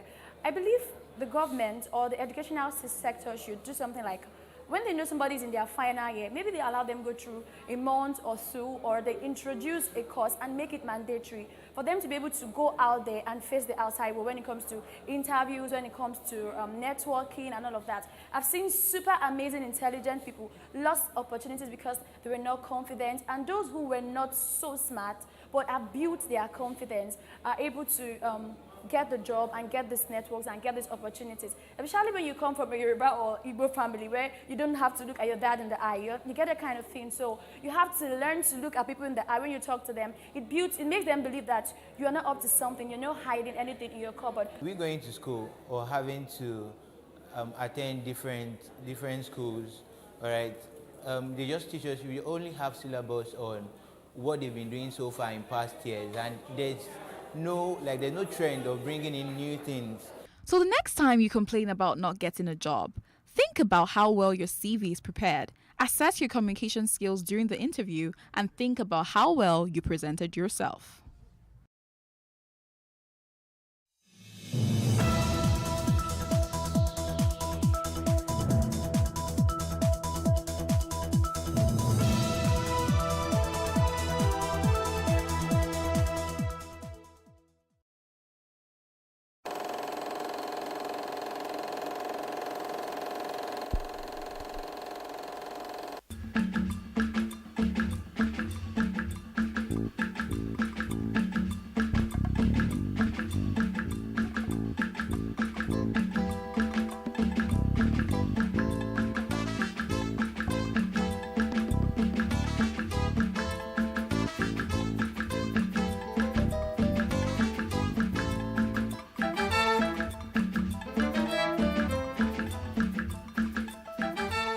Hello, you're welcome to this edition of Timeless Conversations.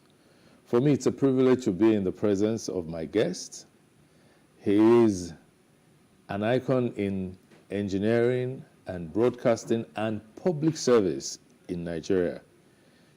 Pioneer, Director General of the Nigerian Television Authority. Engineer Vincent Maduka, also named Ifeanyi Chukwu, which means glory to God, was born in the Ekpetado area of Lagos on the 5th of October 1935. He is from Delta State. He attended the Lagos Government School and won a full scholarship to King's College Lagos in 1949.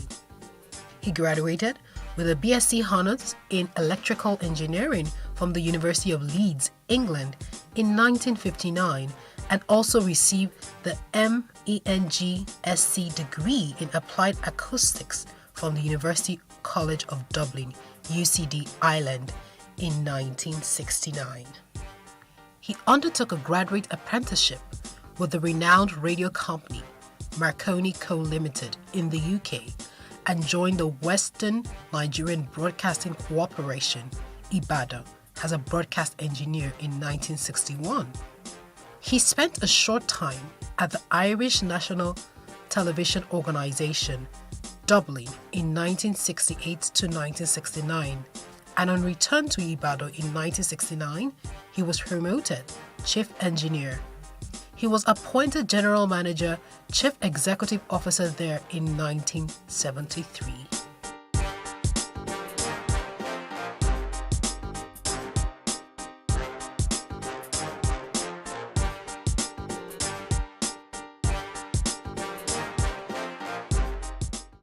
Welcome to this program, sir, Engineer Vincent Maduka. Thank you very much. Thank you so much for granting us some time of your very busy schedule. Oh.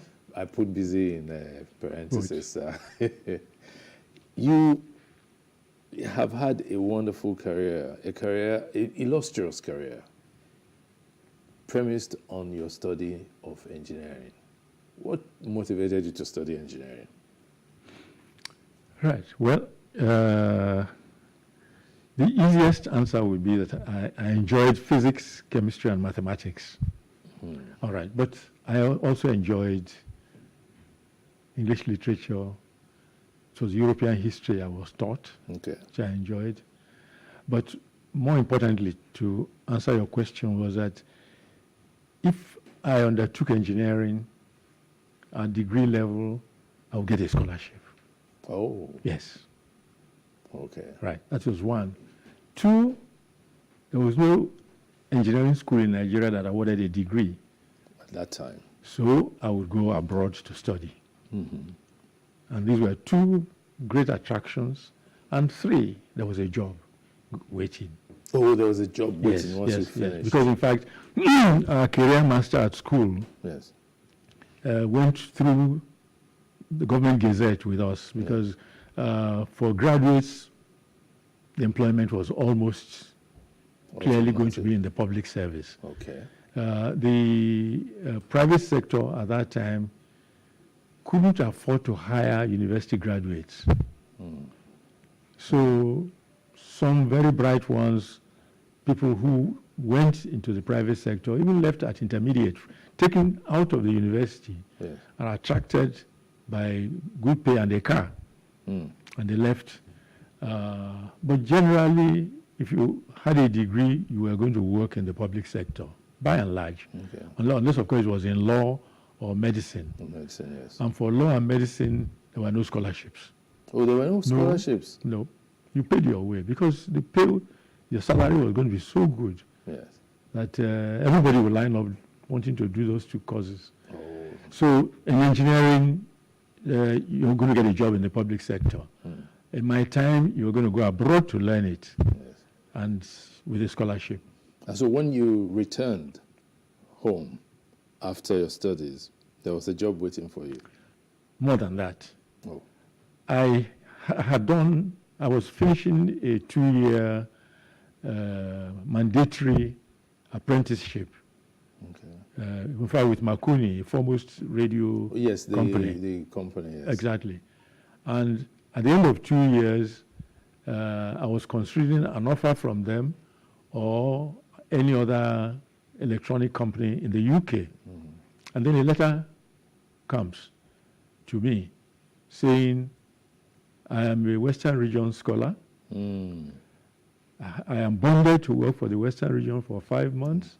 For 5 years. For 5 years. I must come and take a job in October 1961. So no choice. I had no choice. So you had to come. So I had to come. The pay in Nigeria was much higher than anything I was being offered. Are you? Pound for pound. And it was, you were is an oppressor in Nigeria without pay. Even with the UK pay, I would be an oppressor in Nigeria, not to mention a pay that was 50% higher in Nigeria than the UK pay. Also, the motivation was there for you to come back? Motivation was there for me to come back, clearly, yes. When I came back, this is to make the mouths of those who didn't have that advantage water. Water. Yes. I was being offered £600. Yes. After 2 years of graduate apprenticeship in the UK. I was being directed to come and take the job, which in the public service was £972 per annum. That was almost £1,000 then. More. Yes. No, £600. Oh yes, nearly £1,000. Nearly £1,000. Yes. Then of course in Nigeria, you had a car loan straight away.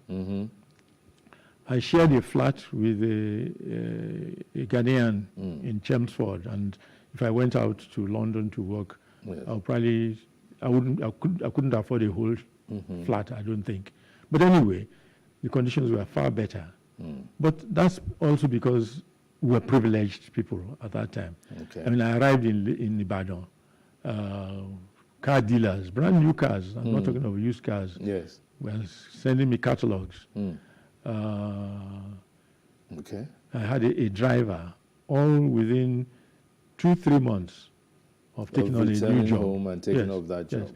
So, but I had to work for 5 years. On bond. On the bond. Because of the scholarship. I had enjoyed, yes. Okay, but while serving that bond out, what was your experience like?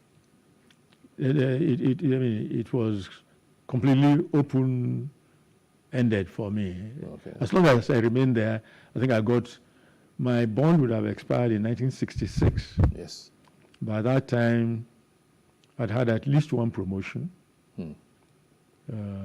from 900 or whatever pounds to 1860.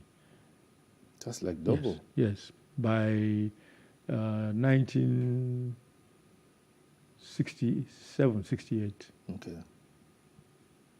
Wow. Yes. By 67. 67. I think by 67. That was still within your bond period. Yeah, period. So the opportunities were very were ample in those days. Yes. But as I said, things were different. When I gained admission into my secondary school, only 25 kids were taken in the whole country. Into King's College? Yes. It was a national entrance exam. Only 25 who were admitted. But the population was low then? Population was low, but not less than, I don't think we're fewer than 40 million, 30 odd million. Yes. Yes. But then these days we're in the hundreds of millions. Well, Lagos today is 20 million. Yes, or a little above. Or a little above. Yes. Yes. So it was, we were a small minority, highly privileged, because we were moving into the shoes of the colonial officials. There's no reason why anybody would expect that situation to go on. Forever. But you would have planned for a proper growth pattern. Yes, but in the course of your career, you served in the regional and the federal public services. Yes. Would you want to share with us any major differences between the two, or were they similar? Certainly not in my own experience. Okay. They were very different, very different. In what ways? First, when I started, it was a political system in place. That as in a civilian system? It was civilian. Okay, sir. Civilian, rather. Yes. In 61, I think Akintola was governor of, was the premier, yes. Premier of the Western region. Yes. Because of the problem in the government party at the time, the Action Group, yes, in the two factions, yes, there was gross instability in the state. Even That's within the entire region. The entire region, Yes. so rather. And WNTV suffered a lot for it.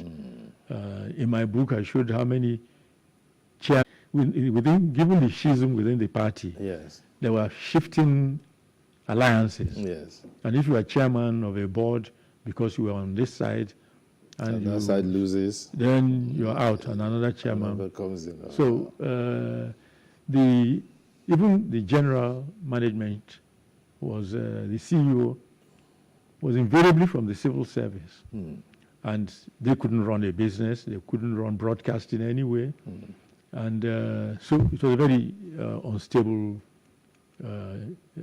situation until the coup of 1966, when we then had a military governor. All right, and comparatively, I mean, it was far, far better and stable environment in the broadcasting house. Okay. When we had Emilio Fajui. Fajui, yes. Well, he was killed in no time at all, and replaced with Adebayo. Adebayo, yes. Yes. Obviously flustered. So he turned around, his officials were around the street. He said, "What number is that?" Right. Because I mean, he had all been, and they couldn't see where that question came from. So, but we are afraid that a head will roll after. I was going to ask. Nothing happened, nothing. Oh. After that, he just went away. Oh, nothing was done to the gentleman who flustered him? Nothing. Wow. And some people would have taken offense and made trouble. All right, now this was within this region. Yes. I then moved to federal. Yeah, okay. Even the procedure of getting the job as DG in federal, which I had opposed the takeover of regional TV stations by the federal government. So I was surprised that I was even being considered for the job of DG.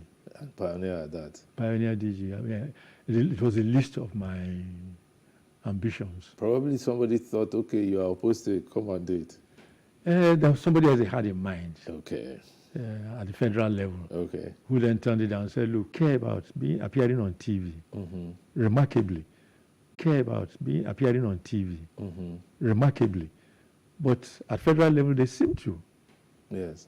And I was not used to that. No. And so I got in trouble.